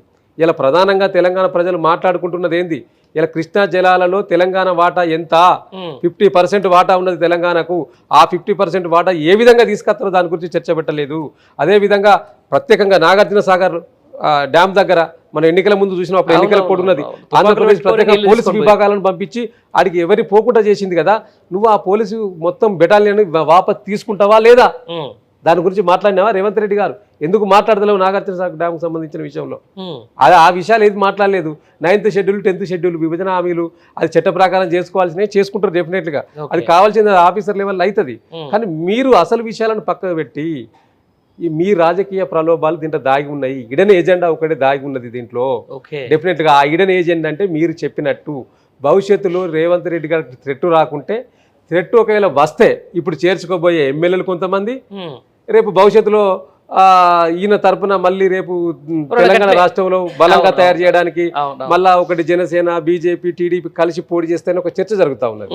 ఈ పోటీ చేస్తే ఇవన్నీ కూడా ఫోర్స్ అంతా కూడా రేవంత్ రెడ్డి గారికి ఈ దరిద్రాల మీదే కదా సపోర్ట్ తెలంగాణ చేయడానికి కోసం పోరాటం చేసింది, వీళ్ళ కోసమే కదా. తెలంగాణ ఉద్యమకారులకి మీరైనా ఉద్యమం చేసినా నేనైనా జర్నలిస్ట్గా చేసినా కూడా వీళ్ళ మీదే కదా ఉద్యమం చేసింది మనము. మళ్ళీ ఈరోజు వాళ్ళ పెత్తనం అనుకుంటే సరే, ఈ 10 ఏళ్ళ తర్వాత ఈ గ్యాప్ ఓట్లు వచ్చిన వాళ్ళకి తెలియకపోవచ్చు, కానీ నిజంగా ఉద్యమకారులు దీన్ని స్వాగతిస్తారా? ఇవాళ తెలంగాణ ప్రజలలో ముఖ్యంగా నాటి తెలంగాణ ఉద్యమంలో భాగస్వామైన వాళ్ళు, తెలంగాణ ఉద్యమంపై అవగాహన ఉన్న వ్యక్తులు, బుద్ధిజీవులు ఎవరైతే ఉన్నారో వారందరూ కూడా లోపల అదే చర్చించుకుంటారు. ఇదేంది పెనం మీద పొయ్యిల పడ్డది మన పరిస్థితి, పెనము నుండి ఇప్పుడు పొయ్యిల పడ్డది మన పరిస్థితి, చంద్రబాబు నాయుడు గారు ఇదేంది ఈ విధంగా తయారైతే ఉన్నారు. ఇప్పుడు చాలామంది టీడీపీ ఆఫీస్కి వచ్చిన సందర్భంలో కొన్ని మీడియాలో చూసినాము, అరే మీరు మరి ఎట్లా మీకు ఎట్లా ఇక్కడ టీడీపీ ఎట్లా బలోపేతం అయిందంటే, మాకు రేవంత్ రెడ్డి ఉన్నాడు, రేవంత్ అన్న ఉండగా మాకు ఏం కాదు, ఇక్కడ బలంగా తయారవుతామని చెప్పారు. ఇంకొకటి చూడండి, చంద్రబాబు నాయుడు గారు నిన్న ఆ టీడీపీ పార్టీలో మాట్లాడినప్పుడు రేవంత్ రెడ్డి గారి పేరు దియంగానే విపరీతమైన క్రేజ్ వచ్చింది. ఆయనకి ఎందుకు అవుతుందని క్రేజ్? ఆయన రేవంత్ రెడ్డి కాంగ్రెస్ నాయకుడు అండి, రాష్ట్ర ముఖ్యమంత్రి కాంగ్రెస్, నువ్వు టీడీపీ పార్టీ, నువ్వు టీడీపీ పార్టీలో మీటింగ్ పెట్టుకుంటే రేవంత్ రెడ్డి గారికి పేరు తీస్తే క్రేజ్ వచ్చిందంటే మీ ఏమి ఉన్నది, ఎజెండా ఏమి నడుస్తా ఉన్నది? వాళ్ళ కార్యకర్తలు స్వయంగా చెప్తున్నారు, టీడీపీ కార్యకర్తలు మాకు చంద్రబాబు నాయుడు గారు డైరెక్షన్ ఇచ్చిండు, మాకు అన్ని విధాలుగా ఇక్కడ రేవంత్ రెడ్డి గారు సపోర్ట్ చేస్తాడు, అన్ని విధాలుగా అంటే అన్ని విధాలుగా అన్నారు. రైట్, అదే చెప్తున్నా. వీళ్ళిద్దరు ద్వయమే, ఈ ద్వయమే అంటే తెలంగాణ కొత్తగా వచ్చినప్పుడు రాష్ట్రాన్ని విప్లవ రాష్ట్రంగా చూపించడానికి, లేకపోతే సాధించుకున్న తెలంగాణని మళ్ళీ వేరే పరం చేయడానికి ఓటుకు నోటు అనే కేసుకు సంబంధించిన దాని మీద వీళ్ళిద్దరు చేసినటువంటి కథ. అదందరూ సభ్య సమాజం మర్చిపోదు, తెలంగాణ సమాజం కూడా దాన్ని మర్చిపోదు. ఈరోజు వాళ్ళకు ఒక గొప్ప అవకాశం వచ్చేసింది. ఆ రోజు అధికారంలో లేకుండానే ఆ రోజు ఎమ్మెల్సీల కొనుగోలు సాగపోయింది, అంతే కదా, వాళ్ళిద్దరు కలిసి చేసింది. ఎందుకంటే విప్లవ రాష్ట్రంగా ప్రయత్నం చేసింది. ఇప్పుడు ఈ రోజు నిజంగా వాళ్ళ చేతులలో ఉంది. ఈ రాష్ట్రాన్ని ఏం చేద్దాం అనుకుంటారు వాళ్ళు, ఏం చేస్తారు? ఇప్పుడు చంద్రబాబు నాయుడు గారికి ఏంటంటే మొన్న వచ్చినప్పుడు ఆయన ముఖంలో చూసినాం గర్వం. ఎట్లా అంటే తెలంగాణ రాష్ట్రంలో అడుగుపెట్టిన చూడు, అదే ప్రజాభవన్ ఇప్పుడు పిలుచుకుంటున్నా, ప్రగతి భవన్ అప్పుడు పిలుచుకుంటున్నా, ఆ భవన్లో ఎర్ర తివాచీలుగా నడుస్తున్న చూడు కేసీఆర్, చూడు నువ్వు అని చెప్పినట్టు కనిపిస్తా ఉన్నది ఆయన ఆవభావాల ముఖంలో. అంటే అప్పుడు నరనరాన కేసీఆర్ గారు ఆనాడు చంద్రబాబు నాయుడు గారిని ఎందుకు వ్యతిరేకించిందంటే ఆయన వ్యక్తిగత ప్రయోజనాలు కాదు, ఈ ప్రాంత ప్రయోజనాలు, ఈ ప్రాంత ప్రజల ఆకాంక్షను నెరవేర్చడంలో మనం ఒక పక్క ఫైట్ చేస్తూ ఉంటే మరో పక్క ఎక్కడికక్కడ అడ్డుకుంటున్నాడు. ఇప్పుడు వ్యతిరేకించడం వేరండి, అడ్డుకోవడం. ఇప్పుడు జగన్మోహన్ రెడ్డి గారు ఆయన సపరేట్గా తెలంగాణ ప్రత్యేక రాష్ట్రం వద్దు, నేను ఆంధ్ర కోసం ఫైట్ చేస్తా అని చెప్పి ఆంధ్రాలో ఉండి పని చేసుకున్నాడు. అంటే ఎవరి ప్రయత్నం వాళ్ళు చేసుకున్నారు. ఈయన అట్లా కాదు, ఈయన ఇప్పుడు మళ్ళీ 2 కళ్ళ సిద్ధాంతం అంటాడు, ఆనాడు కట్టిన 2 కళ్ళ సిద్ధాంతం అంటాడు. ఇప్పుడు మళ్ళీ కొత్త రాగం అందుకున్నాడు, మళ్ళీ పాత రాగానే కొత్తగా చెప్తున్నాడు చంద్రబాబు నాయుడు గారు. 2 కళ్ళ సిద్ధాంతం అంటా ఉన్నాడు. మళ్ళీ 2 కళ్ళ సిద్ధాంతంతో నువ్వు ఎవరిని మోసం చేయదలుచుకున్నావు? మళ్ళీ తెలంగాణ ప్రజలు మళ్ళీ మోసపోవడానికి సిద్ధంగా లేరు, ఇప్పటికే గాయపడి ఉన్నారు. ఆ గాయాలను తుడిచేసుకుంటూ ముందుకెళ్తా ఉన్నాం. మళ్ళీ ఆ గాయాన్ని ఇప్పుడు రేకిస్తూ ఉన్నాడు చంద్రబాబు నాయుడు గారు. డెఫినెట్లీగా చంద్రబాబు నాయుడు గారి యొక్క అడుగుతోటి మళ్ళీ రేవంత్ రెడ్డి గారు పతనం ప్రారంభమవుతుందని మాత్రం బయట బుద్ధిజీవులలో తెలంగాణ వాదం పట్ల అవగాహన ఉన్న వాళ్ళు మాత్రం బయట చర్చించుకుంటున్న సందర్భంగా అనిపిస్తుంది. ఇప్పుడు సరే, ఇదే కేసీఆర్ మహారాష్ట్ర పోతే రాని లొల్లి ఈరోజు చంద్రబాబు హైదరాబాద్కి వస్తే ఎందుకు స్టార్ట్ అవుతుందని చెప్పేసి కొంతమంది అడుగుతా ఉన్నారు. దీని మీద మీ సమాధానం? అంటే ఇప్పుడు మహారాష్ట్రలో ఎక్కడ కూడా ఏలు పెట్టలేదు కదండి కేసీఆర్ గారు. రాష్ట్ర ప్రయోజనాలకు మాత్రం రాష్ట్ర ప్రయోజనాలకు ఎక్కడ విఘాతం కలిగించలేదు. ఒక రాజకీయ పార్టీగా డెఫినెట్గా బీఆర్ఎస్ పార్టీగా బీఆర్ఎస్గా మలిచిన సందర్భంలో ఇక్కడ యొక్క ప్రయోజనాలు, రైతాంగానికి సంబంధించిన ప్రయోజనాలు మా రాష్ట్రంలో ఉండాలని కొంతమంది నాయకులు వచ్చి అడిగింది కాబట్టి ఆ రాష్ట్రంలో అడుగుపెట్టి రాజకీయంగా డెఫినెట్గా వాళ్ళకి న్యాయం చేద్దామనే ఉద్దేశంతో వేయండు. కానీ చంద్రబాబు నాయుడు లెక్క ఇక్కడనే వండుకుంటూ ఈ ప్రాంతంలో అడుగుపెట్టి ఈ ప్రాంతంలో రాజకీయం చేసి ఈ ప్రాంత ప్రయోజనాలు రాకుండా అడ్డుకోవడమే కాకుండా నిలువున తెలంగాణ రాష్ట్రం ఏర్పడ్డ తర్వాత 2014లో ఈయన ముఖ్యమంత్రి నాకు 7 మండలాలు ఇస్తేనే ప్రమాణ స్వీకారం చేస్తా అని చెప్పి నరేంద్ర మోడీ దగ్గర బ్లాక్మెయిల్ చేసుకొని 7 ఖమ్మం జిల్లాలో ఉన్న 7 మండలాలతో పాటు సీలేరు విద్యుత్ ప్రాజెక్టు 400 మెగావాట్ల విద్యుత్ ప్రాజెక్టును కూడా తీసుకెళ్లి ఆంధ్రలో కలపడం ఎంత దుర్మార్గం అండి. తెలంగాణ ఏర్పడ్డ తర్వాత ఇచ్చిన చట్టానికి వ్యతిరేకంగా మళ్ళీ కొత్తగా అమెండ్మెంట్ పెట్టి కొత్తగా మన నరేంద్ర మోడీ గారు ఆ యొక్క చర్యలు పార్లమెంట్లో తీసుకొని కలిపిన తర్వాత ప్రమాణ స్వీకారం చేసిండు. అంటే నీకు తెలంగాణ మీద ఇంకా అప్పటికి 14లో ఏర్పడ్డ తర్వాత కూడా తెలంగాణ మీద కసి పోలేదు. నీ కసి అంతా కూడా హైదరాబాద్ మీదనే ఉన్నది. మళ్ళీ పాత రోజులకు నెట్టు వేయడానికి ప్రయత్నం జరుగుతూ ఉన్నట్టు కనిపిస్తూ ఉన్నది. తప్పకుండా తెలంగాణలోని ప్రజానీకంతో పాటు తెలంగాణ బుద్ధిజీవులు, తెలంగాణ ప్రాంతం పట్ల అవగాహన ఉన్న వ్యక్తులు తప్పకుండా ఆలోచించవలసిన అవసరం ఉన్నది. ఏం జరుగుతుంది రాజకీయాలలో, రేవంత్ రెడ్డి గారు ఎటువైపు ఈ యొక్క పాలన కొనసాగిస్తూ ఉన్నాడు, ఇది ప్రజాపాలనలా లేకపోతే తెలంగాణ ప్రాంత అస్తిత్వాన్ని ఢిల్లీకి తాకట్టు పెట్టడమా అనే దిశగా పయనిస్తుందా అనేది కనిపిస్తూ ఉన్నది. కాబట్టి డెఫినెట్గా మనం అర్థం చేసుకోవాల్సిన అవసరం ఉన్నది. రేవంత్ రెడ్డి గారు చేస్తున్న చేష్టలు అనే తీసుకుంటున్న నిర్ణయాలు ఏ విధంగా ఉంటున్నాయి, తెలంగాణ ప్రాంతం పట్ల, తెలంగాణ ప్రాంత అస్తిత్వాల పట్ల, తెలంగాణ ప్రాంతంలో మన తెలంగాణ సింబల్ కావచ్చు, లేకపోతే ఇంకా అనేక అంశాల పట్ల వారు తీసుకున్న నిర్ణయాలు ఏ విధంగా ఉంటున్నాయో ఒకసారి ఆలోచించాల్సిన అవసరం అయితే ప్రజలకైతే ఉంది. రైట్. గతంలో ప్రజాధనం వృధా చేసిండ్రు అది ఇది అని చెప్పేసి మాట్లాడిన ఇదే కాంగ్రెస్ నేతలు ఈరోజు దాదాపు 18 సార్లు 8 నెలల్లో 18 సార్లు ఈరోజు ఢిల్లీకి వెళ్ళింది ఇదే ముఖ్యమంత్రి. వెళ్ళినప్పుడల్లా కూడా కొంచెం కొన్ని పేపర్లు 2 కోట్లు ఖర్చు అవుతాయి అంటారు, కొన్ని పేపర్లు ₹1 కోటి ఖర్చు అవుతాయి అని చెప్పేసి ప్రజాధనం వృధా. దీనికి సంబంధించిన దాని మీద ఆత్మగౌరవానికి తాకట్టు ఏదైనా విషయం తీసుకోవాలంటే కూడా ఢిల్లీకి పోవాల్సిందే, లేకపోతే ఆయన వ్యక్తిగత పనులకు ఢిల్లీకి పోవాల్సిన అదే ఉంటుంది, లేకపోతే పార్టీ పదవులకు కూడా ఆయన ఢిల్లీకి పోయినా కూడా ప్రజాధనం వృధా అవుతూ ఉన్నది. మరి ఇంత ప్రజాధనం వృధా అవుతున్నప్పుడు ఎందుకు ప్రజలు సపోర్ట్ చేయట్లే? ఇప్పుడు ఆనాడు ఇదే రేవంత్ రెడ్డి గారు, ఇదే చాలామంది బీఆర్ఎస్ పార్టీ వ్యతిరేకులు ఏమన్నారంటే ఉమంట అంటే కేసీఆర్ గారు ఫామ్ హౌస్కి పోతుందని అన్నారు. అది ఫామ్ హౌస్ కాదు, చాలాసార్లు క్లారిటీ ఇచ్చిండ్రు. అది వ్యవసాయ క్షేత్రము. గజ్వేల్ నియోజకవర్గంలో వారు కట్టుకున్న ఇల్లు, వారు గజ్వేల్ ఎమ్మెల్యే అప్పుడైనా ఇప్పుడైనా 2014లో 2018లో ప్లస్ 2023లో కూడా కేసీఆర్ అనే వ్యక్తి గజ్వేల్ ఎమ్మెల్యే. గజ్వేల్ నియోజకవర్గంలో ప్రజలకు అందుబాటులో ఉండాలనే ఒక ఉద్దేశంతో అక్కడ ఒక ఇల్లు నిర్మాణం చేసుకున్నారు వ్యవసాయ క్షేత్రంలో. సో వారు కొంత ప్రశాంతంగా ఉండడానికి అప్పుడప్పుడు అక్కడికి పోయి నిర్ణయాలు తీసుకుంటున్న సందర్భం ఆనాడు ఉండే. దాన్ని చిలువలు పలువులుగా చేసి ఆయన కేసీఆర్ గారు మొత్తం ఫామ్ హౌస్కే పరిమితం అవుతున్నా అని చెప్పిన మీరు ఈ రోజు రేవంత్ రెడ్డి గారు ఎక్కడికి పరిమితం అయిండు, ఎక్కడికి పోతుండు నిత్యం? ఢిల్లీ. చివరికి బాత్రూమ్ పోవాలన్నా పర్మిషన్ ఢిల్లీకి పోయి అడిగేస్తా ఉన్నాడు ఈ యొక్క రేవంత్ రెడ్డి గారు. ఒక నెలలో దాదాపుగా 3 నుంచి 4 సార్లు, మొన్నటి నెలలో బహుశా 7 రోజులు స్వయంగా ఒక ముఖ్యమంత్రి కాకుండా ముఖ్యమంత్రితో పాటు 7గురు మంత్రుల పరివాహం కూడా ఢిల్లీలో అడ్డవేసిందంటే ఇక్కడ పరిపాలన మొత్తం ఎవరు చూసుకోవాలి? ఈ పరిపాలన గాలికి వదిలేసిండ్రు. పరిపాలనతో షటిల్ సర్వీస్ బస్సులు ఉంటాయి కదా, షటిల్ సర్వీస్ బస్సులు లెక్క ఇప్పుడు హైదరాబాద్ టు ఢిల్లీ, ఢిల్లీ టు హైదరాబాద్ పోయినప్పుడల్లా 3 కోట్లు 4 కోట్లు ప్రజాధనం దుర్వినియోగం. ప్రత్యేకమైన ఈయనకు ఆ విమాన సౌకర్యము, అక్కడ ఏర్పాట్లు పోయినప్పుడల్లా వీరు పోయేది పార్టీ పని మీద, వీరు అధికారికంగా పోయే పనులు 1-2 మాత్రమే. మేమేమన్నా అంటే కేంద్ర మంత్రులను కలిసినామంటాం. కేంద్ర మంత్రులను కలిసింది మీరు ఒకటే రోజు, ప్రధానమంత్రిని కలిసింది 1 రోజు 2 రోజులే. కానీ మిగతా మీరు 5-6 రోజులు మీ పార్టీ పనులు, మీ పార్టీ సీటును కాపాడుకోవడానికి, వీళ్ళ సీటు ఉంటుందా పోతుందా అనేది ఇప్పుడు ఆయనకు డౌట్ వ్యక్తమైంది. ఆ సీటును కాపాడుకోవడానికే ఢిల్లీకి పయనిస్తూ ఉన్నాడు అంటే సీనియర్లంతా పోయి ఈయన మీద ఆ కంప్లైంట్లు ఇస్తూ ఉన్నానని చెప్పి వాళ్ళ పార్టీలోనే గుసగుసలు వినబడతా ఉన్నాయి. ఓకే, అంటే ఈ పార్టీ పదవుల పంపకాలు కావాలన్నా, ఒక మంత్రి పదవి ఇవ్వాలన్నా, చిన్న పోస్ట్ ఇవ్వాలన్నా నువ్వు ఢిల్లీకి వెళ్ళాలి. ఢిల్లీకి వెళ్ళినప్పుడల్లా నీ ఖర్చులన్నీ తెలంగాణ ప్రజలు భరించాలి. ఇక్కడ తెలంగాణ ప్రజల పన్నుల ద్వారా కట్టిన పన్నులు నీకు ఖర్చు పెట్టాలి. ఎందుకు ఖర్చు పెట్టాలి నీకు? అంటే అందుకే అన్నాడు, మీకు గల్లీలో ఉన్న టీఆర్ఎస్ పార్టీ కావన్నా, ఢిల్లీలో ఉన్న పార్టీ కావన్నా నిర్ణయించుకోవాలని అన్నట్టు మేము చెప్పినాం. కానీ ప్రజలు ఆలోచించలే. కానీ ఇప్పుడు ప్రజలకు తెలిసొస్తా ఉన్నది, వాస్తవాలు ఆలోచిస్తూ ఉన్నారు, వాళ్ళకు కూడా తెలుస్తుంది కదా. ఇప్పుడు ఏదైనా కూడా గుర్రం గాడిదని పక్కకు పెడితేనే గుర్రం ఏంటిది గాడిదైన విలువ తెలుస్తుంది. అక్కడ గుర్రం ఒకటే ఉంటే ఇదే గుర్రం కావచ్చు, ఇదే గాడిద కావచ్చు అనుకుంటారు. ఇప్పుడు గుర్రం గాడిద 2 ఉన్నాయి. ఇప్పుడు గుర్రం బీఆర్ఎస్ పార్టీ అయిపోయింది, గాడిద కాంగ్రెస్ పార్టీ అయిపోయిందని ప్రజలు చర్చించుకుంటున్న సందర్భం కళ్ళ ముందు కనిపిస్తూ ఉన్నది. మొత్తానికి ప్రస్తుతం అయితే బీఆర్ఎస్ పార్టీకి కొంచెం గడ్డు కాలమే నడుస్తూ ఉన్నమాట. చాలామంది ఎమ్మెల్యేలు వెళ్ళిపోతూ ఉన్నారు, చాలామంది వెళ్ళిపోతామని చెప్పేసి కొన్ని వార్తలు వినిపిస్తూ ఉన్నాయి.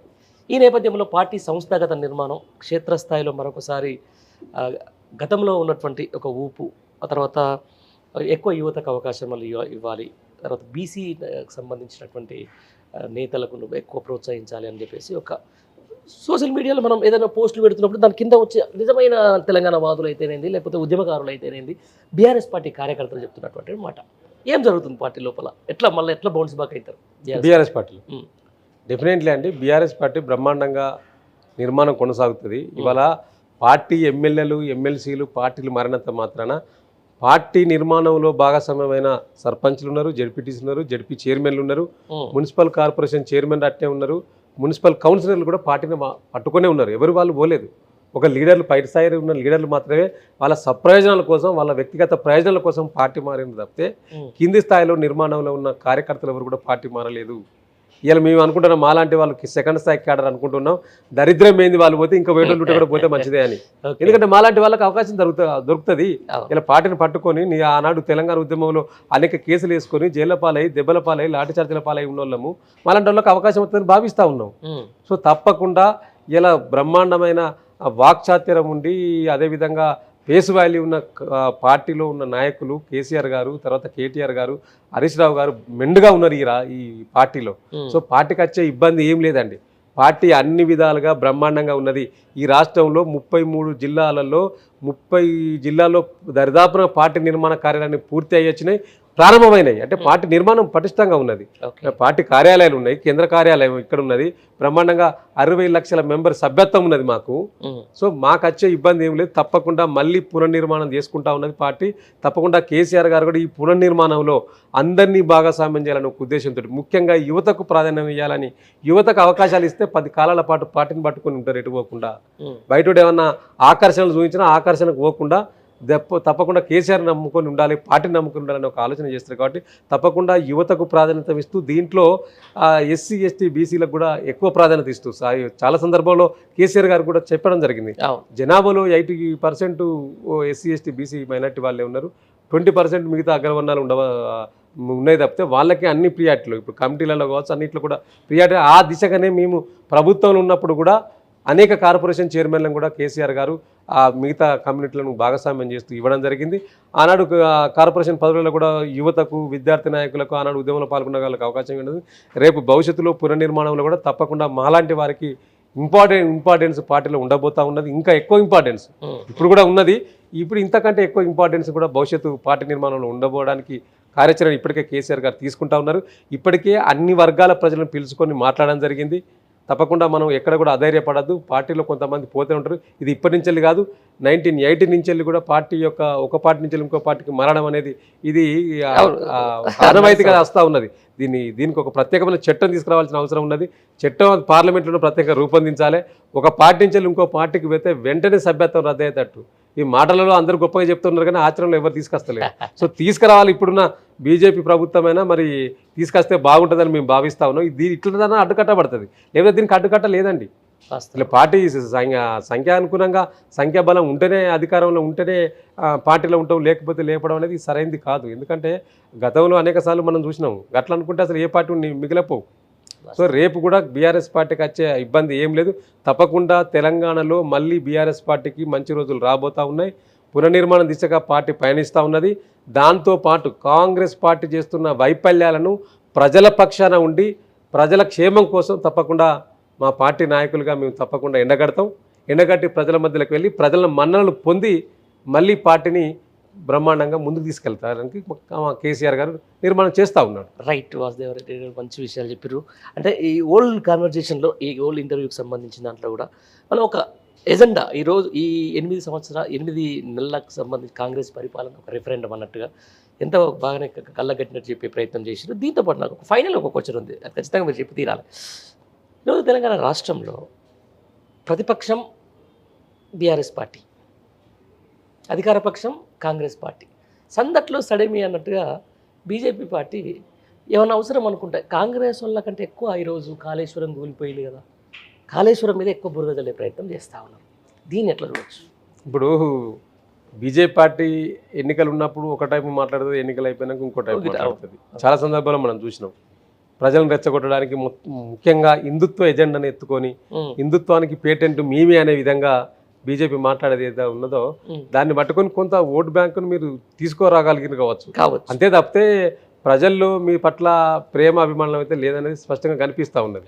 ఎందుకంటే మీరు ఎన్ని స్థానాలకు ఎమ్మెల్యేకి పోటీ చేస్తే ఎన్ని స్థానాలకు గెలిచిండ్రు. అదేవిధంగా మీకు పార్లమెంట్ ఎన్నికల్లో 8 ఎంపీ సభ్యులు రావచ్చు, కానీ 8 వచ్చినా కూడా మీరు తెలంగాణ ప్రాంత ప్రజలను కాపాడేటోళ్ళు కాదు, తెలంగాణ ప్రాంత ప్రజల గురించి ఢిల్లీలో మాట్లాడేటోళ్ళు కాదు. అది ప్రజలకు తెలుసు, అందరికీ తెలుసు. కానీ ఏంది అంటే హిందుత్వ ఎజెండా కోసం హిందుత్వ సెంటిమెంట్ కోసం మీకు ఓట్లు వేసిండ్రు. ఓకే. సో ఇలా వాళ్ళు ఆపాదించినట్టు మా పైన బీఆర్ఎస్ పార్టీ పైన కాళేశ్వరంలో అవినీతి జరిగింది అని చెప్పి వీళ్ళు అంటారు, మరో పక్క కాంగ్రెస్ అంటారు. మరి విచారణ జరిపించుకోమని మేము చెప్పినాం కదా, నువ్వు మేడిగడ్డ ప్రాజెక్టు ఫెయిలియర్స్ ప్రాజెక్ట్ గా చెప్పిండ్రు. బ్రహ్మాండంగా మీరు అసలు రిపేరే కాదు, మొత్తం మునిగైపోయింది కాళేశ్వరంతో, మేడిగడ్డతో మొత్తం కాళేశ్వరం పని అయిపోయిందని చెప్పిన మీరు ఇలా మీరు బ్రహ్మాండంగా మేడిగడ్డ రిపేర్ చేయించి నీళ్లు పారిస్తా ఉన్నారు కదా. మరి ఇప్పుడు రిపేర్ అవుతున్నట్ట కానట్ట అంటే మీరు చెప్పింది అబద్ధం అని తేలిపోయింది కదా ఇక్కడ. మరి ఆ మాటకొస్తే నిన్నగాక మొన్న బీహార్లో ఎన్ని ప్రాజెక్టులు కుప్పకూలిపోయినాయండి, ఎన్ని బ్రిడ్జిలు కుప్పకూలిపోయినాయి. ఒక రోజులో దాదాపు 6-7 బ్రిడ్జిలు కుప్పకూలిపోయినాయి. దాని మీద ఇంతవరకు నితీష్ కుమార్ ఒక స్టేట్మెంట్ ఇయ్యాడు, అసలు దాని మీద ఒక కమిటీ అయ్యాడు దాని మీద. అంటే అదే కాకుండా గుజరాత్ లో కూడా బ్రిడ్జిలు కూలిపోయిన సందర్భం కూడా కనిపించింది.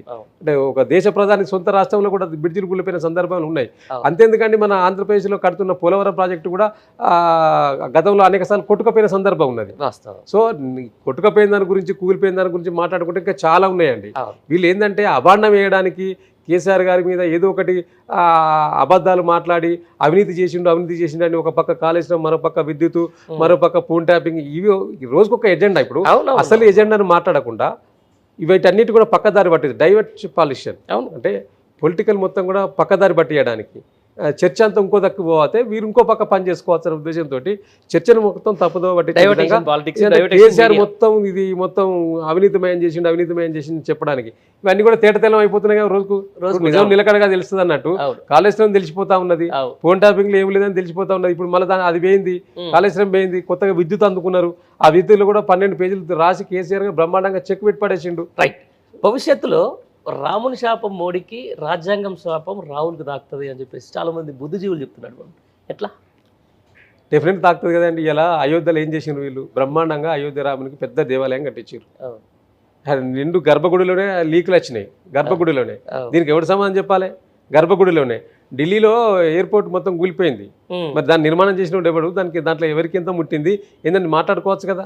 ఇంత కాళేశ్వరం మీద మాట్లాడారు, దాని మీద మాట్లాడచ్చు కదా. అంటే మీరు ఇంకొకటి కూడా ఆలోచించాలి, మొన్న లోక్సభ ఎన్నికల సందర్భంగా నీకు అయోధ్యలో ఎంపీ స్థానం గెలవలేదు ఆ ఏరియాలో. అవును, అక్కడి నుంచి వచ్చిన అక్షింతలు పనిచేసినాయి. అక్కడ అక్షంతలు ఇక్కడ పనిచేసినాయి కానీ అక్కడ పనిచేయలేదు.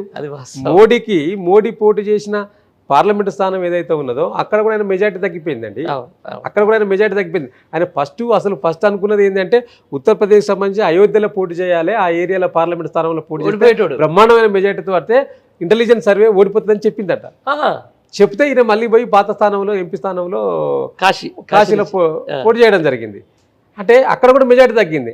అంటే నరేంద్ర మోడీ మొత్తం ఆయన విశ్వవ్యాప్త గురువు అని చెప్తా ఉన్నారు కదా. విశ్వవ్యాప్త గురువు కాదు, ఆయన ఒక గుజరాత్ గురువు కావచ్చు కానీ విశ్వవ్యాప్త గురువు కాదని తేలిపోయింది అక్కడ. సో రోజుకు వాళ్ళు స్థానాలు కూడా 400-400 సీట్స్ అని చెప్పారు కదా. 400 కాదు, నీకు 240 స్థానాల కంటే ఎక్కువ దాటలేదు వీళ్ళ స్థానాలు కూడా. సో ఇప్పుడు అసలు ప్రాంతీయ పార్టీలే లేవు, ప్రాంతీయ పార్టీల మనుగడ ఈ దేశానికి ప్రమాదకరం అని చెప్పిన నరేంద్ర మోడీ గారే అదే ప్రాంతీయ పార్టీల మీద ఆధారపడి దేశాన్ని నడుపుతున్నాడంటే సిగ్గులేదు ఇప్పుడు ఆయనకు. అంటే ప్రాంతీయ పార్టీల మీద లేకుంటే నీకు మనుగడ లేదు కదా, ఈ దేశానికి ప్రధానిగా నువ్వు ఉండవు. సో ఇది కూడా ఇప్పుడు అక్కడ దేశంలో ఇది భవిష్యత్తులో కంటిన్యూ అవుతుందా, మధ్యలో ఇండియా కూటమి ఏదన్నా చేసి ఆ ప్రాంతీయ పార్టీలను వీళ్ళ వైపు తిప్పుకొని మళ్ళీ ఇంకేదైనా చేస్తారా అనేది చూడాలి భవిష్యత్తులో ఏం జరుగుతుంది అనేది. ఎందుకంటే ఇది నిలకడగా ఉంటుంది అనేది కూడా మనం గట్టిగా గ్యారెంటీగా చెప్పలేని పరిస్థితి కూడా దాపురించింది. కాబట్టి వీరు ఆరోపణలు చేయడానికి, తప్పించుకోవడానికి, బురద జల్లి బయట పక్కలో చల్లడానికి మాత్రమే ఇవన్నీ పనిచేస్తాయి. కానీ వాస్తవ పరిస్థితుల్లో ఇవన్నీ ఏవి కూడా వాస్తవికంలో కనిపిస్తలేవు అనేది స్పష్టంగా కనిపిస్తూ ఉన్నది. దానికి రుజువే మన కళ్ళ ముందు ఇప్పుడు ఇవన్నీ కూడా కాళేశ్వరంలో ఏమైంది, మళ్ళీ ఇప్పుడు ఏం జరుగుతూ ఉన్నది, విద్యుత్ ప్రాజెక్టు మీద కేసీఆర్ గారు ఇచ్చిన లేఖ తర్వాత వాళ్ళు ఎంత బ్యాక్ అయిపోయినరు అనేది ఇవన్నీ కూడా మనకు కనిపిస్తూ ఉన్న సంఘటనలు కాబట్టి వీటన్నిటి కూడా ప్రజలు వీటన్నిటి కూడా వాస్తవాలుగా భావిస్తలేరు. వాళ్ళు ఏదో కాళేశ్వరం మీద జరిగిందనో ఇంకోదన్నా జరిగిందనో కేసీఆర్ గారిని అధికారంలో రాకుండా చేయలేదు. వారికి అంతా ఏంది అంటే కాంగ్రెస్ ప్రభుత్వం అత్యధికంగా పెన్షన్లు పెంచుతామని, అత్యధికంగా ప్రజలకు హామీలు ఇచ్చి అరచేతిలో వైకుంఠం చూసి అబద్ధాల హామీలు చెప్పి ప్రభుత్వంలోకి వచ్చింది తప్పితే కేసీఆర్ గారు అవి చేసిండ్రు ఇవి చేసిండ్రని వాళ్ళకి ఎక్కడ కూడా భావన లేదు. భావన ఉంటే మాకు 39 సీట్లు రాకపోవు. ఇప్పుడు ఆంధ్రప్రదేశ్లో వచ్చినట్టు 11 సీట్లు 10 సీట్లు వచ్చేది ఉండే. కానీ ఇలా బీఆర్ఎస్ పార్టీకి 39 సీట్లు ఇచ్చిందంటే మాకు కాంగ్రెస్కు 1.8% మాత్రమే ఓట్ల శాతం తేడా ఆ అధికారంలోకి రావడానికి. అవును. సో మా మీద నిజంగా అంత వ్యతిరేకత ఉండి ఉంటే మొత్తం నేలకేసి కొట్టితే మా సంఖ్య సింగిల్ డిజిట్లో ఉండాలి, కానీ సింగిల్ డిజిట్లో లేదు కదా. బ్రహ్మాండంగా అధికారానికి ఒక్క 20 సీట్ల దూరంలో మాత్రమే మేము ఉన్నాం. అంటే అర్థం చేసుకోవాలి, ప్రజలకు మా మీద వ్యతిరేకత లేదు ఎక్కువ మొత్తంలో. ఇక పార్లమెంట్ ఎన్నికలు అంటే ఇప్పుడు మేము ఇంతకుముందు చెప్పినట్టు డెఫినెట్గా పార్లమెంట్ ఎన్నికల్లో ఇండియా కూటమి కావాలని భావించారు కాబట్టి వారికి అవకాశాలు ఇచ్చారు. రేపు భవిష్యత్తులో తప్పకుండా స్థానిక సంస్థల ఎన్నికల్లో మేము తప్పకుండా మా యొక్క నిర్మాణం పటిష్టం చేసుకొని స్థానిక సంస్థల ఎన్నికల్లో బ్రహ్మాండంగా సీట్ల సంఖ్యను పెంచుకొని భవిష్యత్తులో మళ్ళీ అధికారం రావడానికే మా యొక్క కార్యాచరణ రూపొందించుకుంటుంది. కేసీఆర్ గారితో పాటు ఇలా యువ నాయకుడు కేటీఆర్ గారు ఉన్నారు. భవిష్యత్తులో 2 సంవత్సరాలు ఇంటికి రాకుండా ప్రజల మధ్యలో ఉండి పాదయాత్ర చేసే కార్యాచరణ కూడా మొదలు కాబోతా ఉన్నది. ఓకే, ఎప్పటి నుంచి అవుతుందండి? డెఫినెట్గా ఈ పార్టీ నిర్మాణం జరుగుతుంది. కేసీఆర్ గారు ఆలోచన చేస్తూ ఉన్నాడు, కేటీఆర్ గారిని పంపాలి, గ్రౌండ్లకు పంపాలి, ప్రజల సమస్యలు తెలుసుకోవాలి. ఒకసారి బయలుదేరిందంటే మళ్ళీ వచ్చి చాలా రోజుల తర్వాత మళ్ళీ తెలంగాణ హెడ్ క్వార్టర్కి వచ్చే విధంగా ఆలోచన చేయాలని ఉన్నది. కాబట్టి మాకు కొదవలేదు. బ్రహ్మాండంగా కేటీఆర్ గారు యువ నాయకుడు ఉన్నాడు, మరో నాయకుడు హరీష్ రావు గారు ఉన్నారు. కాబట్టి పార్టీకి కొదవలేదు, పార్టీ నిర్మాణం చేసుకుంటాం. మళ్ళీ పునర్వైభవం వస్తుంది, మళ్ళీ అధికారంలోకి రాబోతా ఉన్నాం. రైట్, ఇది వాసుదేవరెడ్డి గారితో స్పెషల్ ముఖాముఖి. మళ్ళీ కలుద్దాం. థ్యాంక్ యూ అండి.